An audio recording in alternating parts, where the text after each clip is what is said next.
The story kicks off in a loud PC bang where the chat is blowing up because Kang Chi-woo just crushed the leaderboard on the new map drop. The update had barely gone live, and this guy Chi-woo already secured the #1 spot in Dungeon Craft. It's that sandbox game where you build your own nightmare levels. The lobby is buzzing, wondering how this dude is cracked at every single release. Every time a new map spawns, he dominates. One hater claims he's got to be running scripts or using bots to play for him. Who knows? Chi-woo's buddy sitting right next to him overhears the slander and asks the man himself, "Yo, you botting?"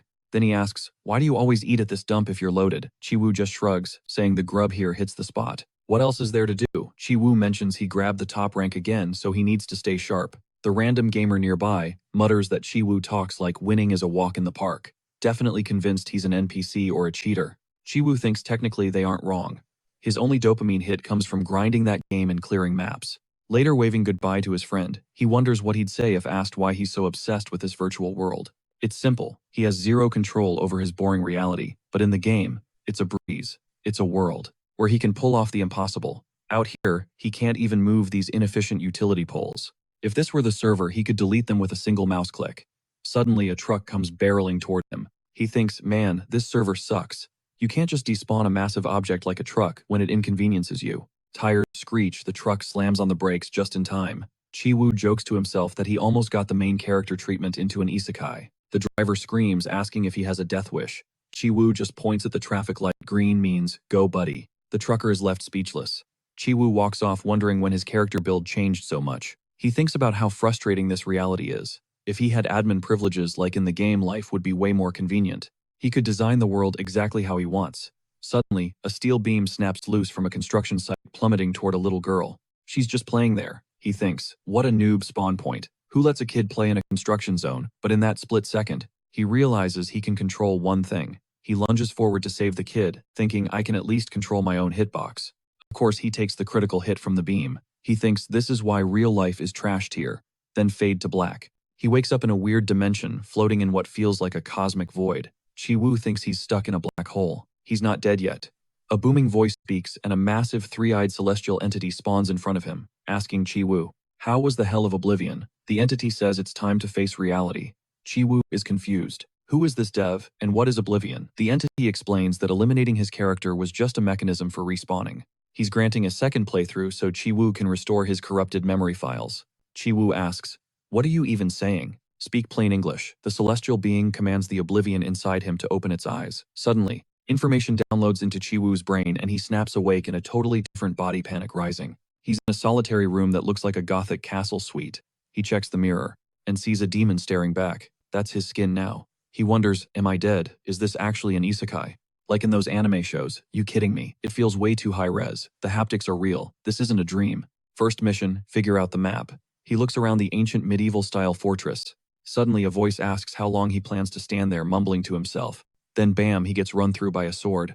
Right in the chest. He can barely react before coughing up blood. A maniacal woman is standing there, laughing in his face. She asks how that felt, wondering if his HP is hitting 0. Kella thinks, that hurts like hell. She pierced my sternum. He gasps. Why? The girl is like, what do you mean? Why? She hates his guts, so she's trying to delete his save file. Simple as that. She winds up for the finisher but suddenly gets disarmed by a dude with long hair and a whip.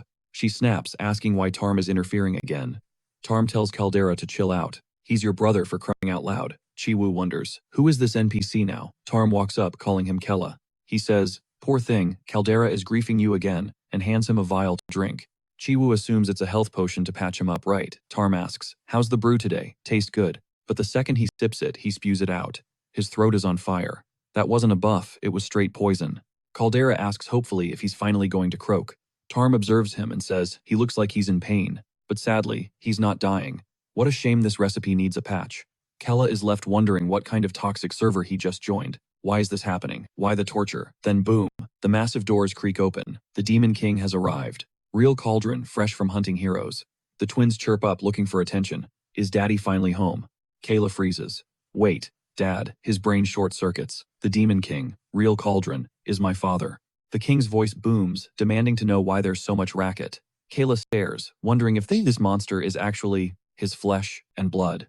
Sudera tries to play the victim, blaming Kayla, but the king snatches them both by the throat. He calls them a disgrace. Screams and whimpers bounce off the castle walls. They beg for mercy, terrified. Kayla connects the dots. These psychos are his siblings. Does that make him royalty in this hellhole? The Demon King leans in. He only wants to hear two things in this castle: a powerful demon rising, or a warrior dying with honor. Crunch. He stomps Keela's head into the floor, leaving them all half dead.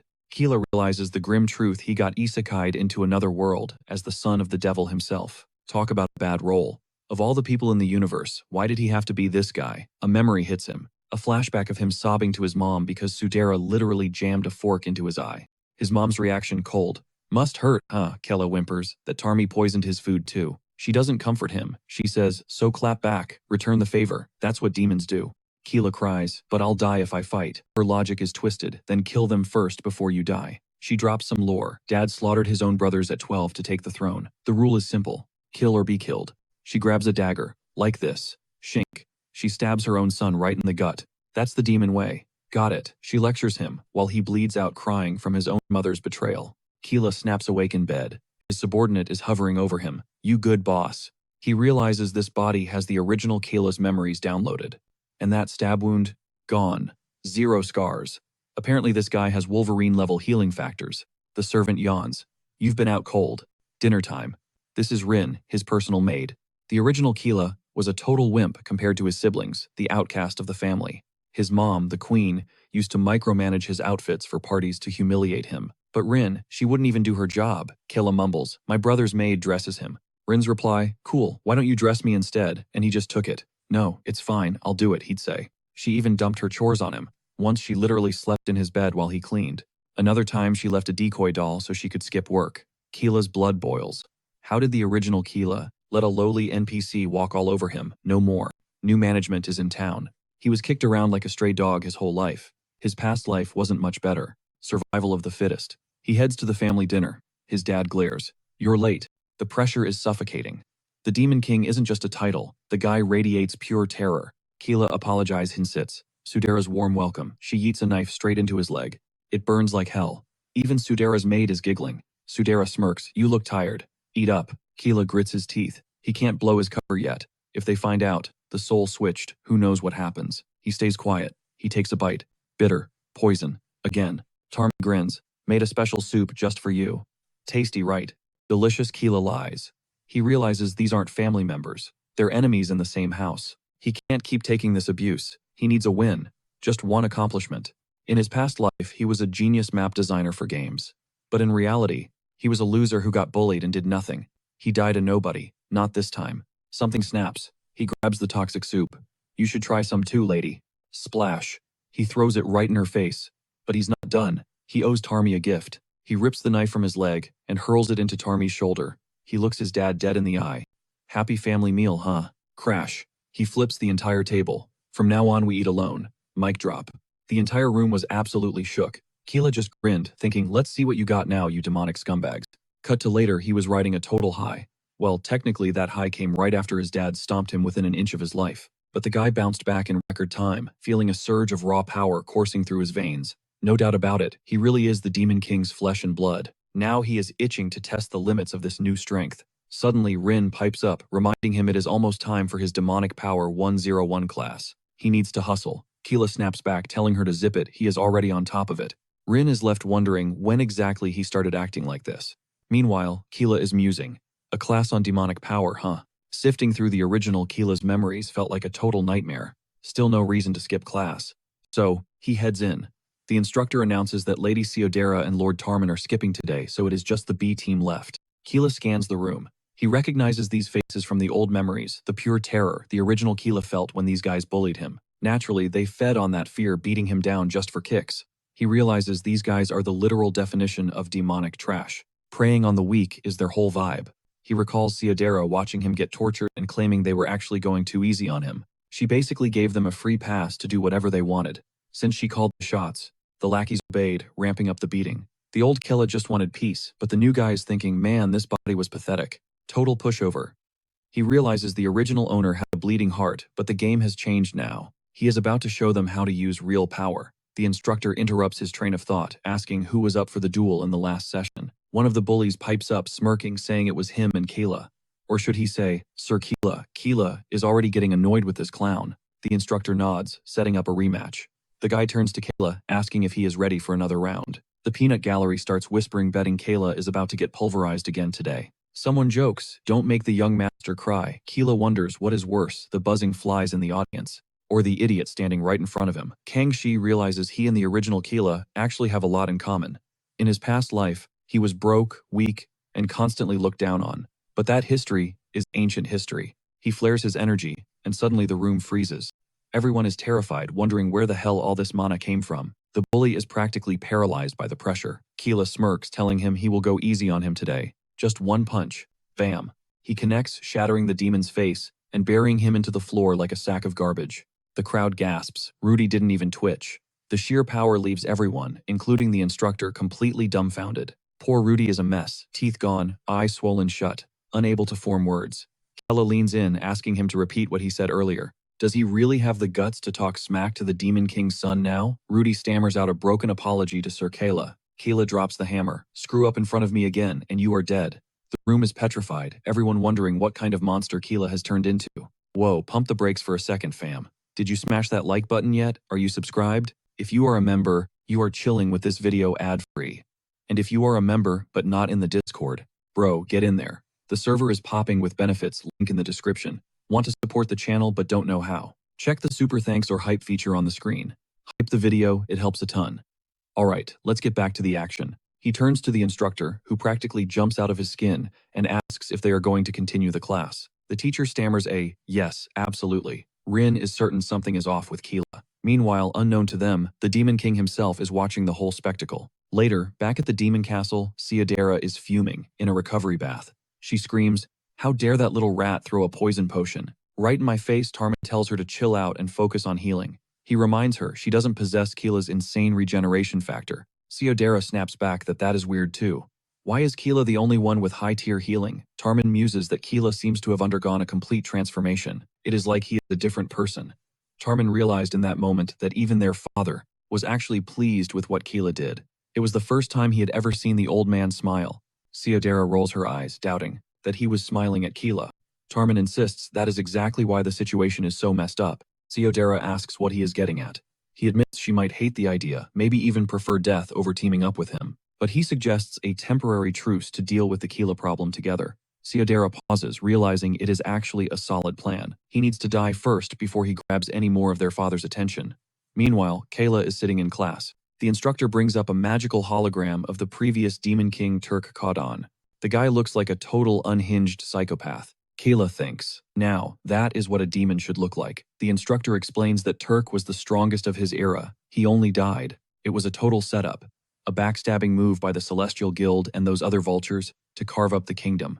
Kayla has those memories locked in high definition. The demon realm is under total siege. The old man is fuming, because he is practically a prisoner in his own crib thanks to those guilds. He swore he was going to be stuck in that cursed castle forever. The instructor dropped the bomb. The Celestial Guild is mobilizing for the biggest raid since day one. If they want to help the Demon King survive these scumbags, they need to grind hard in combat class. Everyone shouted, "For the honor of the demons." Later on, Kayla was scanning the horizon, plotting. He needs an exit strategy fast. Staying here is a one-way ticket to the grave. He turned to Rin. "Pops is out of town for 3 days, right?" "Yup," she nodded. Kayla pressed on. "You know this fortress has a blind spot, don't you? Any blueprints we can use to flip the terrain advantage. Those guild losers are exploiting the neglected zones to pinch them, but he is about to flip the script. During the next run, he is going to chart the whole sector, so his dad can wipe them off the face of the earth. That is his play." Kayla was gearing up to build a dungeon. This isn't real life. It is a sandbox, meaning he can craft whatever map he wants. He ordered Rin set up a secret base in the basement. Now. Rin blinked. "Say what?" "An office." Kayla snapped back. "I need a workspace off the old man's radar." Meanwhile, chilling in his recovery pool, the Demon King mused that Kayla could not ghost him before it was too late. He needed to check something. Later, Kayla stared at the result. "Is this it? Is this the office? This piece of junk?" Rin stammered. "It had to be covert. It is the best I could do," Kayla scoffed. "Do better next time." He realized treating her cold was actually working. Rin shivered. He was terrifying, nothing like the old Kayla. But damn, that dominant vibe was making her catch feelings. He finally acted like a real man. "Why are you still standing there?" Kayla barked. "Go fetch me a coffee." She scurried off, all shy and flustered. Kayla sighed. Finally, she is gone. Now he could focus on the map. The Demon King's castle is in a trash location. Strategic suicide. He needs to redesign the grid. Meanwhile, Rin was running down the hall chanting coffee coffee before pausing. Wait, what is coffee? Suddenly a shadow loomed. The Demon King cornered her. What are you doing in the basement without Kayla? Where is he? Rin was sweating bullets. Well, about that. The king's aura flared, demanding an answer. Rin panicked, Kayla said. Zip it. Downstairs, Keela was in the zone, loving the map-making process. He thought this world is basically a modded version of Dungeon Craft. Crafting maps is his favorite hobby across 2 lifetimes. Suddenly, boom. The door exploded inward. The Demon King stomped in. I can't believe my own son built a hideout behind my back. Keela barely had time to think. How did he find me before a fist punched straight through his gut? If you are plotting to kill me, the king growled. Do it to my face. Kayla couldn't speak. He just coughed up a bucket of blood. The pain was on a whole other level compared to his siblings.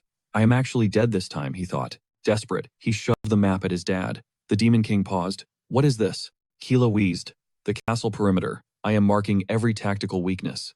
I am remapping the terrain to rig the battlefield against the guilds. The king pulled his fist out, letting the kid breathe. So, why the secrecy? Keela gasped. If I just said I wanted to help you, would have shut me down. I wanted to present a finished weapon. I am your son. I want to wipe that celestial guild off the map. The air crackled with tension as they locked eyes. Rin watched, terrified. Did he really just talk back to the king? Then the king asked, how long will this take? Keela froze. How many days to finish? The king demanded.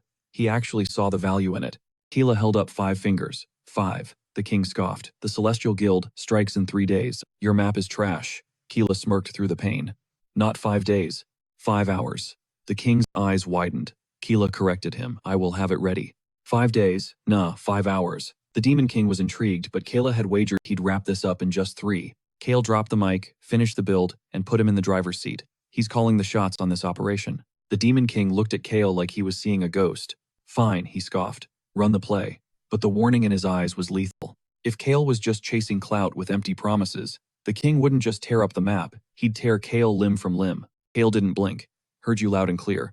Pops thought his son finally grew a spine, until bam, Kale hacks up a fountain of blood. Kale's internal monologue went wild. Was his old man trying to unalive him? Meanwhile, Erin was staring totally shook that Kale actually finessed the king. She was catching major feels for this new attitude. Then Kale snapped. Yo, what are you staring at? Get me to the infirmary, stupid. Total mood kill. Later barely patched up and running on fumes. Kale speed ran that map in 5 hours flat. The Demon Castle forces got straight to work grinding out the construction. Mages cast a massive illusion barrier to cloak the zone. They were terraforming the landscape, glitching reality, so the enemy wouldn't see a thing. Kale grinned. This wasn't just paper. He was modding the world like a video game level. Everything was lining up perfectly. Cut to the Celestial Guild camp. Guildmaster Hermison looked at the intel and absolutely lost it. They're shifting the actual ground, he roared. His lackey nodded, sweating bullets. Yes, sir. They detected the illusion magic, but Hermison was clueless about the demon's endgame. Pure confusion. The messenger suggested a rush attack to stop the ritual. Hermison shut that down instantly. No, cheap parlor tricks won't save them, he sneered. In 3 days, our ultimate weapon arrives. The Talcon squad is coming online. Talcon had been curating this dream team for 12 years. And now, the elite squad was fully maxed out and ready to rumble. Hermison smirked. This squad takes no L's. The Demon King is finished. 2 days left until Talcon knocks on the castle door. These knights were riding for Talcon, ready to wipe the Demon King's entire bloodline and burn his castle to ash. Zero chill. One of the squad members smirked, checking out General Kilmano. Looking sharp, boss. That redhead commander serious? A knight asked. We bagging the win this time, Sirius laughed. Is that even a question? Talcon isn't your average guild. We're here to delete the Demon King. Meanwhile, back on the throne, the king realized Kale wasn't capping. The map wasn't flawless, but seeing his son push his body to the breaking point earned his respect. He couldn't be reckless. Tomorrow was the finale. He was going to end this beef with the Celestials once and for all. Mages, monsters, demons, everyone was grinding. Kale watched the progress bar fill up, just as planned. This hit different than a keyboard and mouse. He was literally editing the battlefield in real time. All that was left was the main event. The sun rose on D-Day. At the Celestial camp, Talcon was locked and loaded. Talcon's commander stepped up to Hermison, radiating pure, menacing energy. We're here to put the Demon King in the ground. Hermison nodded. Green light. Go wipe them out. Talcon was hyped, adrenaline spiking. But then pause. Something fell from the sky right in their grill. A tiny speck of concentrated magic. The commander's eyes went wide. Ambush. Too late. Boom. The blast hit point blank. Both sides threw up shields, tanking the damage just in time. But that wasn't a normal nuke. That was Hell Cauldron, the Demon King himself. Rewind a bit to Kale's briefing. Kale had explained the play. I hacked the tracking barrier. It's gone. Now you can teleport without pinging their radar. The king grinned. So I can drop directly into their spawn point. Solidera panicked. That's suicide, teleporting into the enemy base. Are you insane? Tarm agreed. It's too risky. The king glared. Are you doubting my power? They instantly folded. No, sire, never. It's just, your HP isn't full yet. Silence, the king made the call. Back to the present. He was standing in their base, ready to solo the entire guild. He flared his mana so hard everyone buckled under the pressure. But Talcon wasn't scared. They were elite. They charged straight at the boss monster. Mistake. The Demon King's power was god tier. The battlefield instantly turned into a slaughterhouse. Meanwhile, Kale stood atop the castle spire, rallying the entire demon army. Prep phase is over. Push the lane attack. The army surged toward the Celestial Guild. Their job, support the king, who was tanking the middle. Monsters burst from the ground, swarming the enemy. Kale watched the chaos. Perfect. Everything is going according to the script. It was going too well. Suddenly, Solidera and Tarm crept up behind him. Solidera's voice was ice cold. I don't know what kind of cheat code you used, but this little game of yours ends now. Tarm stepped up, shaking his head. Tough break, Keela. You wouldn't be in this mess if you hadn't crossed the line. Keela looked totally blindsided, like he never saw it coming. Tarm sneered. There's no seat at the table for you here. Bam! He drove his weapon straight into Keela's gut. Tarm grinned. Now's your cue, Solidera. Make it count. She didn't hesitate. She lunged and ripped his head clean off his shoulders. The two of them cackled like maniacs, mocking him, saying his healing factor couldn't fix that. Keela's severed head spun through the air, his mind racing. So this is how I die. His body plummeted into the abyss, head tumbling right after it.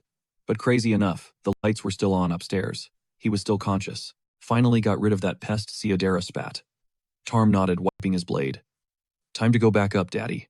But hold up, plot twist. Solidera spun around and jammed a dagger right into Tarm's back. Did you really think I was loyal? Tarm didn't drop though. Arthur realized what was happening. That's Mother's blade. You know, using that thing is strictly forbidden. Solidera scoffed. I'm a demon genius. I break rules for breakfast. Weapons exist to be used, don't be naive. Arthur couldn't believe his ears. Are you for real right now? Solidera smirked. If I kill him here, I'm the last one standing. The throne is mine. That flipped a switch in Arthur. He was absolutely livid, and he charged at her full force. I'll end you in a heartbeat, she shrieked, and the two clashed in a blur of violence. Meanwhile, Keela was still kicking, well, sort of. He wondered, how can my own kin be this twisted? He never expected to go out like this. Suddenly, the floor beneath him shattered. Rin swooped in, catching his head midair, and slammed it back onto his neck. She was trembling like a leaf. Back above ground, the battlefield was chaos. Demon portals were tearing open everywhere. It was like the enemy had the cheat codes. They knew every move the humans were about to make. The human forces were crumbling. They had zero answers for this onslaught of monsters. Then boom, the Talcan dragon roared onto the scene, incinerating everything in its path and blasting fire straight at the Demon King. The king didn't flinch. He launched himself at the beast, grabbed it by the throat and ripped its head off with his bare hands. The Talcan commander realized they were screwed. Open fire, target the king, give him everything we've got. The demon army marched forward while the king stood there unbothered. Did we hit him, plotter? The commander stammered. Not even close. The king was morphing, evolving into his ultimate form right before their eyes. He's transforming, just like the ancient texts predicted, the commander whispered. Sirius grimaced. That's his final form. We're in trouble. The Talcan troops were petrified, glued to the spot. Sirius screamed, Focus, do not let the fear own you. Easier said than done. Even the high-ranking officers were shaking. The commander could barely move under the crushing weight of the king's aura. The Demon King surveyed the battlefield. He analyzed Keela's strategy. Smart move, bringing my forces to the center, he thought. But there's one flaw. You left us no exit strategy. But that won't stop me. I am the Demon King. Dead ends don't apply to a god. Little did he know, Keela had calculated that arrogance too. None of that mattered to the king now. His only goal, slaughter every human in sight. Mana surged around his body, crackling with intensity. The Talcan commander yelled, He's going all out. We have to hold him back. Lay down your lives if you have to, or the guild is history. When the king unleashed his power, it was blinding. The shockwave was visible from the horizon, miles outside the castle walls. Deep underground, Rin was frantically stitching Keela back together. Please work, she begged. She flashed back to that time his arm got lopped off. She was grossed out, but Keela just ordered, put it back. So she did. And miraculously, it bonded instantly. His arm was good as new. Keela looked cold. Next phase. We test this theory with my head. I need to know I'm immortal. Are you insane? Rin had screamed. That's way too risky, Keela insisted. Just be careful. She didn't want to do it, but she had no choice. Moments later, the experiment was a success. It was all a setup. Keela had instructed Rin to find Ciodera's servant and feed her specific lies. So later, she cornered the servant. She planted the seed. Rin told her Kayla is planning to assassinate Ciodera while the Demon King is distracted. While everyone was distracted by the combat aftermath, Ciodera's servant grilled the guy on his actual game plan. Rin called it a golden opportunity, letting his head get chopped off. Yeah, that should definitely kill him. No head means zero regeneration. Rin is paralyzed with fear. Silence. It went exactly as she planned, but he's not breathing yet. Rin's panic sets in, she said. This gamble was too dangerous that he'd die. Suddenly, his eyes snap open. Who exactly are you calling an idiot? Rin flinches, totally stunned. She really thought that this time, he was gone for good. Looks like mana-infused blades seriously nerf his healing factor. Doesn't matter now. He survived. Everything is falling perfectly into place. Rin loses it. Overwhelmed, she tackles Kale into a crushing hug, sobbing. She genuinely believed he was dead. Kale turns beet red. Why are you doing this? He shyly peels her off, muttering that they need to stick to the plan, especially since he's still alive. Right then, he severs the magical tether, binding them. Contract dissolved. Freedom guaranteed. Rin stares at him, jaw on the floor. Kale tells her, the deal is off. She can live however she wants.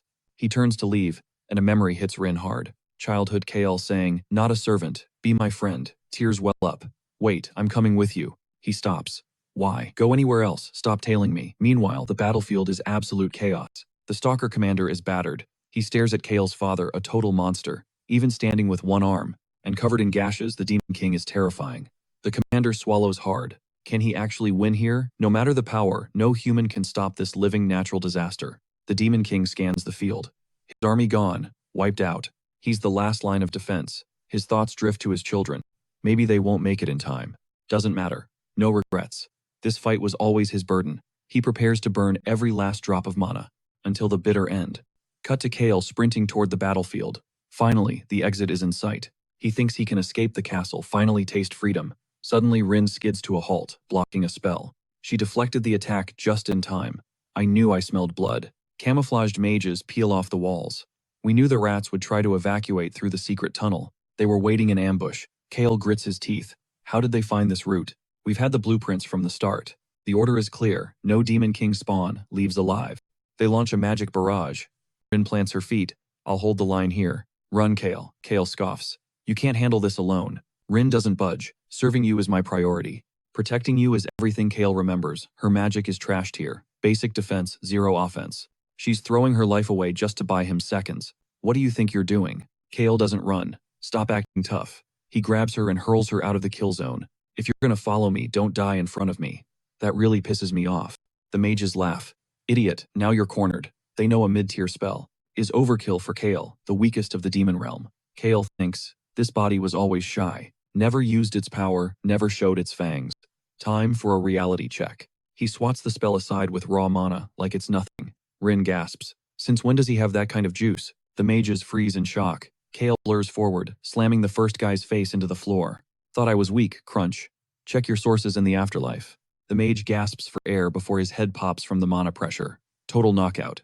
Rin watches, stunned. He's dropping Celestial Guild elites with just his aura. Impossible, the mages scream. He's supposed to be a non-combatant. Kale dusts his hands. Wrong info, genius. Panic sets in. No choice. Use high-tier magic, the Light Lance.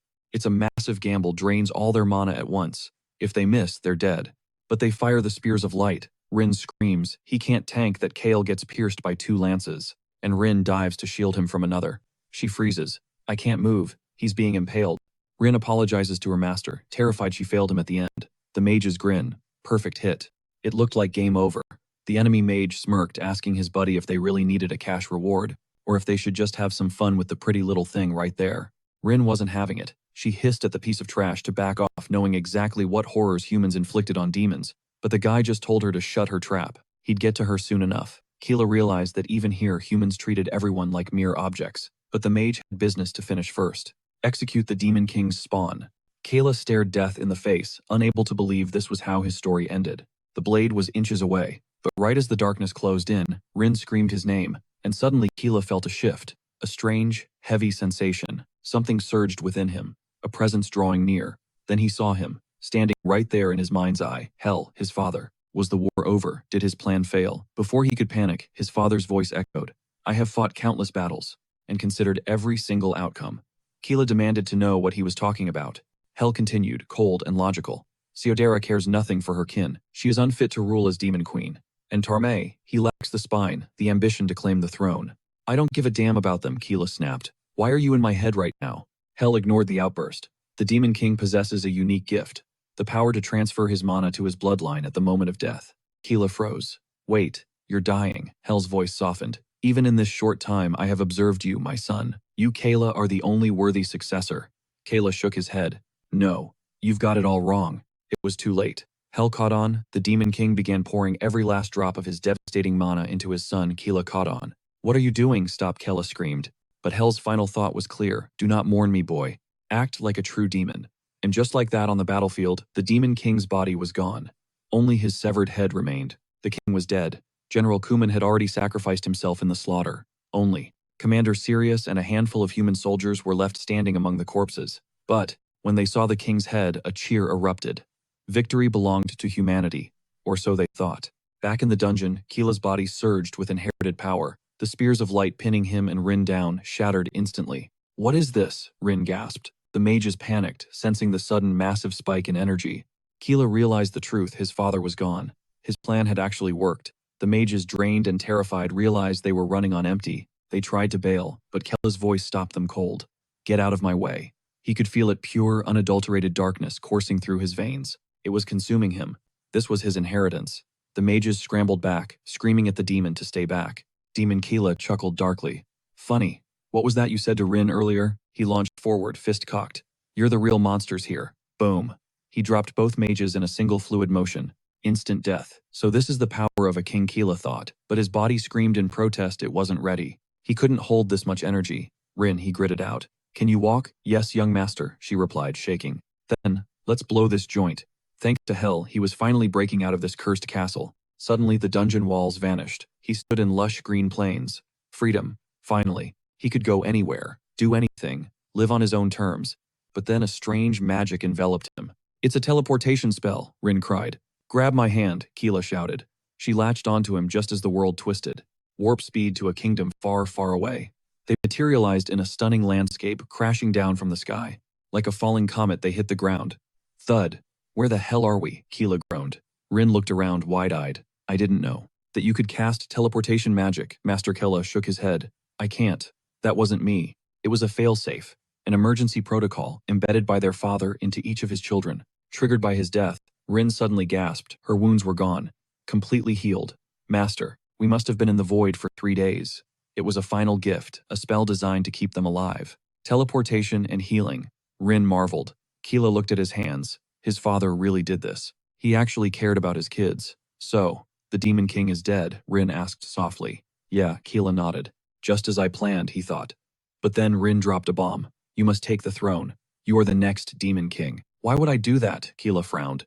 Because Rin insisted. You've changed. I see it now. You are the only true heir. She bowed low. From this moment forth, I pledge my life to serve you until you claim your crown. Keela stared at her, thinking. She's got the wrong idea. But before he could correct her, his power flickered and died. Rin's eyes widened in terror. He was completely drained. She froze. This wasn't just any land. It was Arsol, the magic capital where the deadliest demon hunters are forged. A massive banner screamed the headline, The Demon King is dead. The whole city was throwing a wild victory party for Talua. Kale's mind raced. Of all the places to end up, why the hell were they in the enemy's backyard? One wrong look, and they're toast. But Rin was already on it, weaving a transformation spell to mask their true forms. Nice move, Kale admitted. At least she was useful for something. Now spill the tea. What do you know about this place? Rin didn't hesitate. Arsol. Tiny island nation way out east of Talua. They're blessed by the Watergore, a massive sea cryptid. Its energy basically supercharges the magic here. That's why this place pumps out the most overpowered mages on the continent. They've been slaughtering demons for centuries. Technically, they're under Talua's thumb, but don't let that fool you. Kale clenched his fist. Why would his father toss him into a death trap like this? We need to bounce. Now Rin hissed. But Kale shook his head. We can't just run blind. We need a plan. He had a vision. To survive and thrive in this world, he needed raw magical power. And Arsol was dripping with it. Magic wasn't just a weapon here. It was the foundation. Even the bricks and mortar pulsed with energy. Floating structures, gravity-defying tech. If he could master this sorcery, he could build dungeons that would make the game look like child's play. Just as he was plotting his empire, a loud rumble broke the silence. Rin clutched her stomach. Okay, master plan later. Snacks first. Cut to Rin absolutely inhaling the local cuisine. Oh my god, she mumbled through a mouthful. This magic grub is a total game changer. She slammed the bowl down. Another one. Seriously, this stuff slaps. Kale rolled his eyes. For someone running for her life, she was enjoying this vacation way too much. Hey, she grinned. Let's hit that bar. The tavern was rowdy, packed with people toasting the Demon King's demise. And sitting right there, commanding the room, Sirius, the commander of Stalker. The crowd was wasted, cheering like maniacs. And guess who decided to join the party? Kale and Rin clinking glasses and faking cheers just to fit in. Kale took a sip. Maybe a little break wasn't the worst idea. But nothing goes unnoticed by Sirius. Her sharp eyes drifted over the crowd and landed on the odd duo. Interesting. Fast forward to the alleyway. Kale is heaving his guts out. Wow, Rin scoffed. Look at you, Mr. Party Animal. Can't even handle your liquor, and to think we were toasting to your dad's death. You started it, Kale snapped back. Suddenly the street erupted. People were sprinting, screaming about a new Rank S mission. The crowd froze. Impossible. The Demon King was dead. Since the dawn of time, he was the only Rank S threat. So what the hell was this? Rin grabbed Kale and dragged him into the chaos. They shoved through the crowd to see the notice board. And there it was. Plastered in bold ink. A face that made Kale's blood run cold. It was him. Kale. Target the Demon King's son. Eliminate immediately. Why me? Kale blurted out. Rin slapped a hand over his mouth instantly. Ignore him. He's wasted, she shouted to the onlookers. The crowd murmured. Isn't that kid the runt of the litter? Probably weak as hell. Easy money. Yeah, feels more like a rank B job, someone laughed. Kale panicked internally. His cover was blown if he wasn't careful. He signaled Rin to bail. She almost slipped up and used his real name. What do I call you out here? She whispered. Kale thought for a second. Shiyu. Shiyu, seriously, just shut up and stick to the script, he hissed. But Rin was shaking. This is bad. Like really bad. How do they already know you survived? Grab the gear. We leave tonight. They turned the corner and walked straight into a nightmare. Sirius was blocking their path. So, Sirius drawled. Is the rumor true? Another rank S, Kale nodded stiffly. Yeah, just checking the board, Rin added, voice trembling. Kale's mind flashed back to the bar. The crowd called her Arsal's Hope. This wasn't just a soldier. She was a monster. I'm dealing with a heavyweight here, he realized. Sirius narrowed her eyes. You think the brat is really out there? Damn roaches, she spat. They just don't know how to stay dead. Kale forced a casual shrug. I bet the kid is a pushover anyway. Totally, Rin chimed in. Easy paycheck for someone. Then, in a blink, Sirius lunged forward, wrapping her arms around both of their shoulders in a vice grip. Even if he's weak, hunting him won't be a walk in the park, right?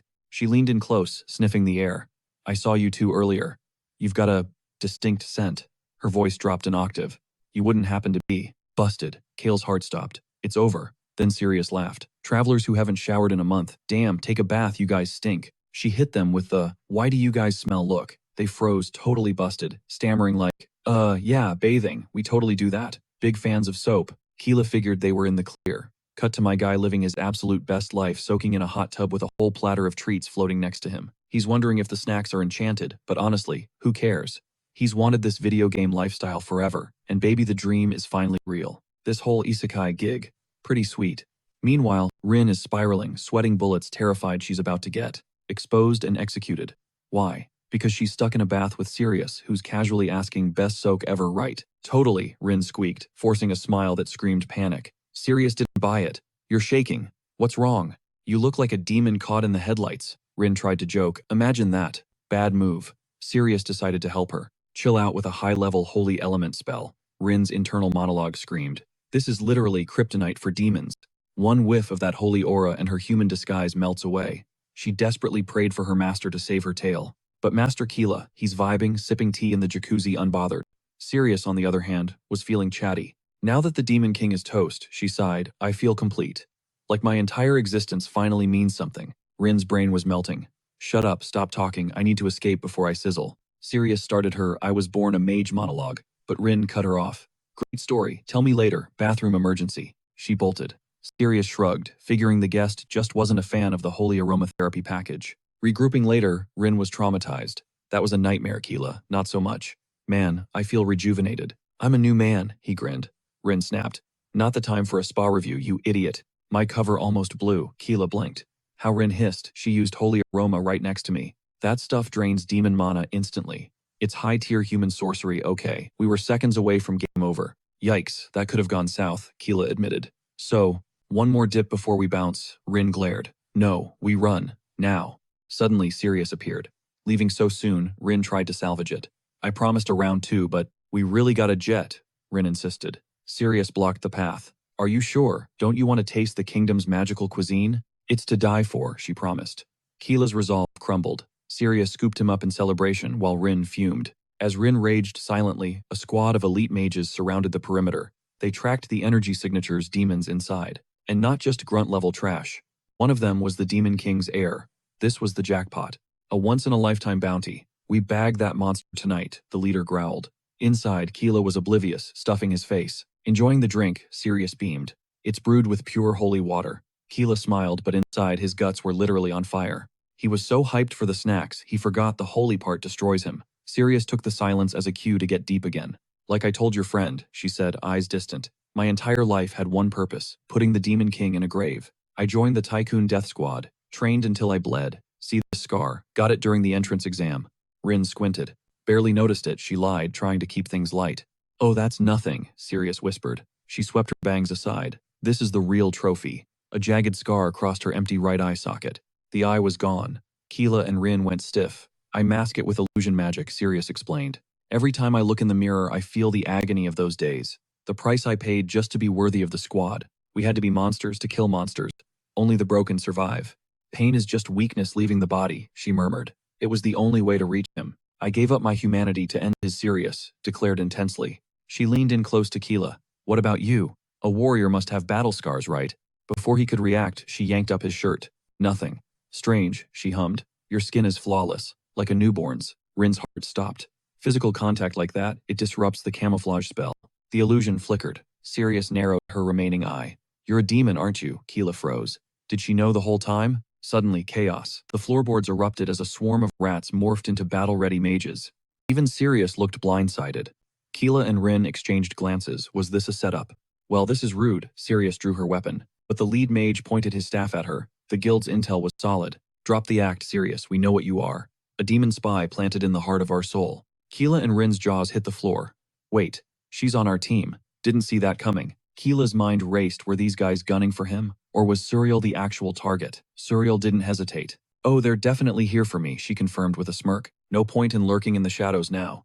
Truth is, she was the one who spilled the tea, leaking her own identity as a demon to the world. The mages, realizing they had a confession on a silver platter, went straight for the kill. But Suriel scoffed. Please, I'm an elite mage of the Talon Squad. A half-dozen wannabe wizards from Arsol won't even scratch me. Rin grabbed Keela's arm, panic flashing in her eyes. We need to bail. Now. This is bad, Keela thought, just as a massive explosion ripped through the area. Rin's jaw dropped. She couldn't believe the sheer amount of raw magical power Suriel possessed. Did she just shield them from that blast? Suriel turned her gaze, piercing right through their disguises. She knew they were demons. Hiding was impossible. Standing before them was the daughter of the Demon King Hell Cauldron himself. Her true name was Suriel Cauldron. Keela and Rin were stunned into silence. No time for a history lesson, Suriel snapped. I'll just show you. She activated memory transfer magic, dragging them into her past. She started as a lab rat, a twisted experiment. But unlike the failures, she was the one who survived. A demon capable of completely masking her horns and dark energy. That was Suriel. In the memory, she stood trembling before her king. Hell Cauldron looked down at her. My blood runs through your veins, he rumbled. That makes you my daughter. Daughter. She could barely process the word. Since birth, she'd been treated like disposable trash in a laboratory. Every single day was a living nightmare. She endured torture that would break a grown man surviving the most agonizing experiments imaginable. Everyone else perished. She thought she was next on the chopping block, but now she realized her true lineage. She was royalty. It is an honor, my lord, she bowed. Hell smiled. I christen you Suriel Cauldron. Her mission was clear, became the ultimate sleeper agent. Infiltrate the human kingdom and feed intel directly back to the throne. Suriel felt invincible. If her father was the Demon King, she could conquer the world. Years later, she put the plan into motion. She staged a scene looking like a helpless victim escaping demons. The humans took the bait, saving the poor girl and welcoming a viper into their nest. As the king's shadow, she mastered Arsol's magic, her power growing terrifyingly fast. She gritted her teeth through every hardship, climbing the ranks until finally, she became the ace of the Talon Squad, Arsol's elite Spec Ops unit. 15 long years had passed. The reunion was heartbreaking. She wanted to hug him to flee this war, but she had to play her part. The endgame was approaching. She had to wait for the hero Kuman to fall. Her job, sabotage the human forces from within using secret arts, assist her father in executing Kuman, wipe the battlefield clean, and then go home to the castle together. She dreamed of a normal life by her father's side as the real surreal cauldron. But destiny had other plans. Kuman smirked, admitting the Demon King was tougher than expected. By far the strongest monster I've ever fought. Hell scoffed at the compliment. I don't need validation from a pathetic insect like you. Arrogance will be your grave, Kuman retorted, charging up his ultimate move. The spear of the heavens clashed against the flames of hell. Suriel stood frozen, helpless to intervene. Then boom, a cataclysmic explosion. In that blinding white light, her father's voice echoed in her mind. Suriel, my daughter, listen closely. You must guide the next Demon King. Serve him, as faithfully as you served me. Protect him until the very end. The light faded. The battle was over. The Demon King was gone. Suriel's world shattered as she watched her father's life force fade away. But the nightmare wasn't over. She had to return to Talon and celebrate her own father's murder with the very humans who killed him. Broken, she retired from active duty and retreated to Arsal, the place where her double life began. She tried to settle back in, but only one thing fueled her now vengeance. She looked at Kila with cold eyes. I'm going to burn Arsal to the ground. Rin blinked, still processing. Wait, so you're legit the Demon King's kid? Kila internally screamed. Oh, hell no. He thought he was done with sibling drama. Sure, no blood relation, but still. He didn't sign up for another sister. Suriel interrupted his thoughts. Relax. I won't force you to join my crusade. But get this through your head. Arsal is the #1 threat to our kind. It's the capital of magic. The longer you loiter here, the closer our race gets to extinction. Stay here, and you're dead meat. Simple as that. Kila knew she was right. Even in the game, mages were the heavy hitters, and right now he was a walking bullseye. Suddenly, voices echoed. The mages had heard the blast. There was no way they were walking out of this unnoticed. Pour every ounce of mana into this attack. Wipe them out, the mages screamed. Kila grit his teeth. These scumbags. They think I'm human, yet they didn't hesitate to fire. Enough, playing nice. Kila began to shift his true form, tearing through the disguise. Demonic. Rin was totally shook. Kale called it self-defense, but Suriel, she was absolutely frozen. She saw that dark aura pouring off him, no mistaking it. That was the raw power of her father, the Demon King. That night turned into an endless brawl. Through Rin's eyes, the whole scene looked like a straight-up massacre. But for Suriel, this wasn't chaos. Arsal was like a second home to her. She knew every alley like the back of her hand. Bad news for the humans, they leveled the main structures. Government buildings, the Magic Academy, all smoke and rubble. Kale didn't hold back either. He tapped into the Demon King's mana to crush the weak, drunken festival goers before they could even react. With that kind of twisted teamwork, Arsal, the land of magic, didn't stand a chance. It was completely annihilated. 0 survivors, 0 mercy. By the end, it looked like the heavens themselves were catching fire. One mage tried to talk tough, swearing Arsal would never forgive the damned demons. Suriel incinerated him mid-sentence. That's my line, she scoffed. She's the one who can't forgive the humans, and destroying Arsal was just the appetizer. Next up, she's taking down Talcan, then the entire Talua Empire. She's going to wipe them all off the map. Rin thought that sounded impossible. Kale figured they'd helped enough and it was time to split up. But Suriel stopped him cold. You really think I wouldn't recognize that mana? You're Kale Kaldan, the Demon King's second son. Kale figured there was no point hiding it anymore. He admitted it. Suriel blinked, surprised. Kale realized she was just guessing, and he'd just played himself by confirming it. She only had suspicions. But then she dropped a bombshell. Technically, she isn't the Demon King's natural-born daughter. She's a mutant created from his blood aura. That's how she can sniff out anyone who shares his DNA. Since she was made after he was born, that makes Kale her big brother. And she assumes he wants revenge for Dad, right? So obviously they should stick together instead of going solo. Kale was thinking, revenge? Yeah, right, I just want to bail. But Suriel gave him a look. You're not running, are you? He's the last of the Demon King's bloodline. The last legacy. Rin realized they had 0 choice here. If they didn't tag along, Suriel looked ready to end them right there. So Kale put on a face. Of course I want revenge. He had no other option but to play along for now. Suriel lit up, literally. Great. Let's go burn everything in our path. Kale had his own reasons though. He desperately needed to master the magic of Arsal. Right now, Suriel is the only one who can teach him.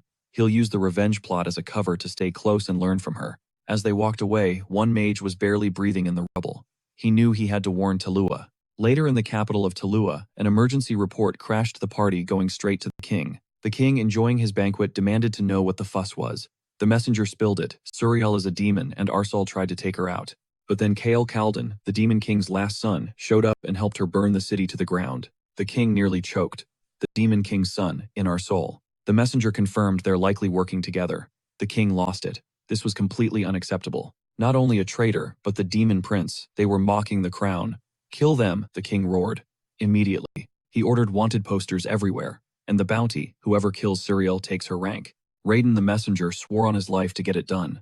He walked over to where the demon king's severed head was displayed like a museum piece. He glared at the trophy. Your wretched bloodline is still breathing.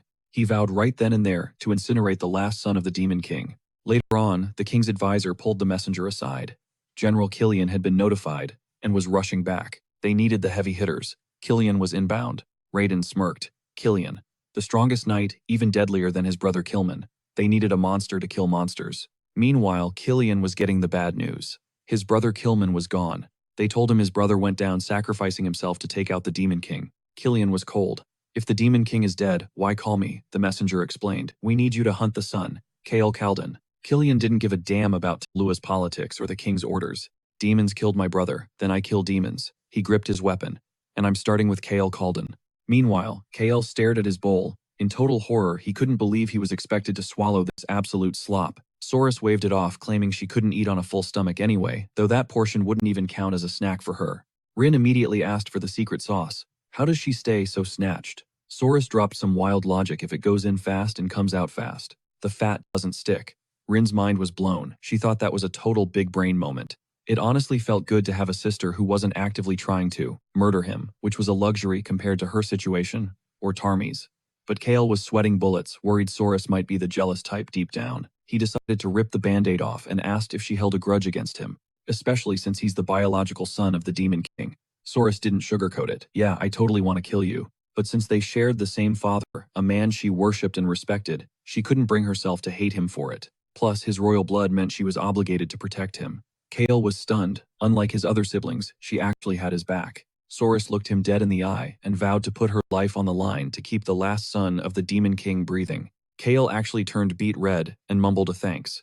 Rin squinted at them, thinking, the hell, why is he blushing like a schoolgirl? Rin tried to slide in, offering her own turkey leg to get some attention, but got totally ignored. Soris doubled down, swearing to guard him with her life, until her dying breath. Kael gave a nod, signaling he got the message. But then Soris got serious warning that, if word got out about Arcel's situation, demon hunters would swarm this place like locusts. She suggested they needed a new hideout, but Kael smirked. Nah, he said. This isn't just a campsite, it's perfect. He claimed with a little magic, he'd turn this spot into an impenetrable fortress. First step, terraforming the landscape, twisting it into a hidden forest maze. While recovering, he analyzed the combat data he'd mentally downloaded. Dude needed a serious recharge after burning that much mana, just like his old man used to.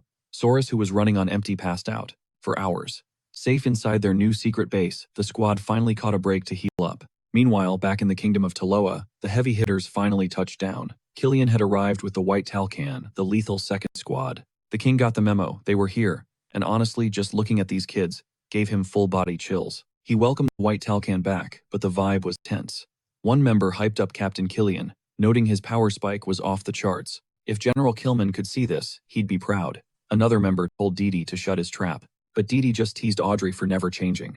Then the real question dropped. Cap, should we answer the king's summons? Or do we just kill Kael to blow off some steam? Killian brushed them off, apologizing to Cordelia he had business to attend to. Later, deep inside the castle, they stood before the severed head of the Demon King. Killian glared at the trophy, naming it the killer of his brother Helcadon. Didi gagged, calling it nasty, but Killian asked Cordelia if the tracking spell worked on just a severed head. Absolutely, she confirmed. It's possible. The residual blood was enough to trace the entire lineage. She cast the spell, the magic flaring up. Killian whispered to Helcadon's spirit to keep watch. They were about to hunt down every last trace of the enemy. Back at camp, Soris woke up feeling dangerous. Now that she was recharged, she was ready to slaughter those creeps. She warned that the second squad, the White Talcan, would be coming soon. Rin was confused. Second squad. Soris dropped the lore the kingdom never trusted the first squad to kill the Demon King. They were basically just lab rats for an experiment. The real weapon the kingdom poured their resources into was the second squad, the White Talcan. Kael had never heard of them. Soris explained this was Kilman's younger brother's crew, Killian, an elite unit of combat prodigies. Kael asked if the guy who killed the Demon King Kilman was weaker than them. Soris didn't hesitate. Oh, way weaker. These guys are monsters, completely different level. She couldn't even put a number on their power. Rin asked how they breezed into Taloa then. Soris, explained the White Talcan had split up for solo training, so regrouping would take time. That was their window to strike. Taloa. But Kale crunched the numbers. Taloa was huge compared to Arsol. Luck wasn't a strategy here. He laid out a new plan to Saurus. Everyone is hunting the Demon King's son, right? He bet the White Talcan had already linked up. It made zero sense for them to attack Taloa solo. Just the three of them against the world. They needed an army. They needed a base. And they needed to start building it now. Locked in on his every word. Kale laid it out cold. With the demon army backing them, taking an L against the White Talcans is mathematically impossible. They're about to wipe the floor with them. Won't Talcan's forces wreck the base if they invade, not if they build the most OP dungeon in history? Susan was hyped, but Rin, she was trembling. She warned them, we can't gamble on battles unless we're 100% sure of the W. Otherwise, I'll end up dead like your dad. The play is simple. Build the ultimate fortress, then launch a total war on Talcan. Rin's vibe switched to excitement, and Sirius nodded. The guy was spitting facts. She expected nothing less from the Demon King's heir. Keel smirked internally, glad the squad was down with his master plan. Sirius dropped the next move, assemble an army. And she knows exactly which mercenary to recruit. The girls were thirsty for battle. Keel realized they were actually into it, which was perfect for his agenda. Finally, he can architect his own world, bringing a map from his fantasy into reality. He's locking in to craft his utopia, fully determined. Keel turned to Sirius. You got connections with trustworthy demons, right? First mission, master the geography. And the terrain out here. Susan called it a 200 IQ move and claimed she knew a guy. Later down the road, he started grinding Arsol magic levels. But Rin, she was salty seeing him get so cozy with his own sister. That girl's got issues. Keel figured this magic was S-tier difficulty, no way he'd master it quick. But thanks to that OP Demon King DNA, he mastered it instantly. He stared at his hands, channeling real magic. He was inching closer to the end game. Then 4 days later, Sirius announced they were close. Rin looked around. Demons live in this ghost town. Sirius shook her head. It wasn't always a wasteland, until Talcan's ambush wiped them out. Suddenly, Sirius ordered freeze. A demon lunged from the shadows, mistaking them for Talcan's kill squad. He speared Sirius's shoulder, but she tanked it without flinching. I knew it, she whispered. She realized the demons had anticipated them. Rin panicked. Why take the hit? Just tell them the truth. But Keel silenced her. He trusted Sirius's play. The demon kept raging and attacking. Sirius. She didn't fight back, she just apologized, tanking every hit and absorbing their fury. Until their rage burned out. The demons paused. They recognized her stance. A secret symbol, only they knew. Sirius spoke. As a fellow demon, I atone for my sins. They hesitated. Wait, you are one of us. But last time you ran with Talcan, Keel stepped up. It's true. And I am the last survivor of the Demon King's bloodline. I vouch for her loyalty. The demons sensed the overwhelming aura of the Demon King, and instantly believed. They dropped to their knees before young Master Keel. We are the Earth Demons, and we pledge our lives to you. His Majesty Kayla and Azrael claimed they had the inside scoop on some reliable recruits. One look through the illusion, and Kayla finds himself staring at a massive demon metropolis. He figures, building an army, this is going to be a cakewalk. The Earth Demons roll out the red carpet, greeting him with nothing but warmth and love. They're prepping a whole feast, a grand entrance ceremony. But Keela's vibing with the architecture, it's totally different. From the Demon Castle or Arsol, they built this concrete jungle without a drop of magic. The materials are top-shelf quality. This city is just next level. He never imagined a subterranean hub this huge, packed with so many demons. Keela admits Azrael was spot on. They desperately need the Earth Demon's engineering genius. Azrael smirks, telling him he hasn't seen anything yet. There's a warrior here, who's the perfect draft pick. Now Keela's hooked. Azrael explains that Talca discovered this city while they were sailing to the Demon King's castle. Naturally, they wrecked the place, invaded, and started a slaughter. The Earth Demons were dying in droves on General Kilman's orders. He even torched the forest, pushing the entire race to the brink of extinction. But then, one warrior stepped up to shield his people. He protected the survivors and cut a deal with Kilman. Even the general was shook, demanding to know the fighter's name. He introduced himself as Douglas, son of the Earth Demons.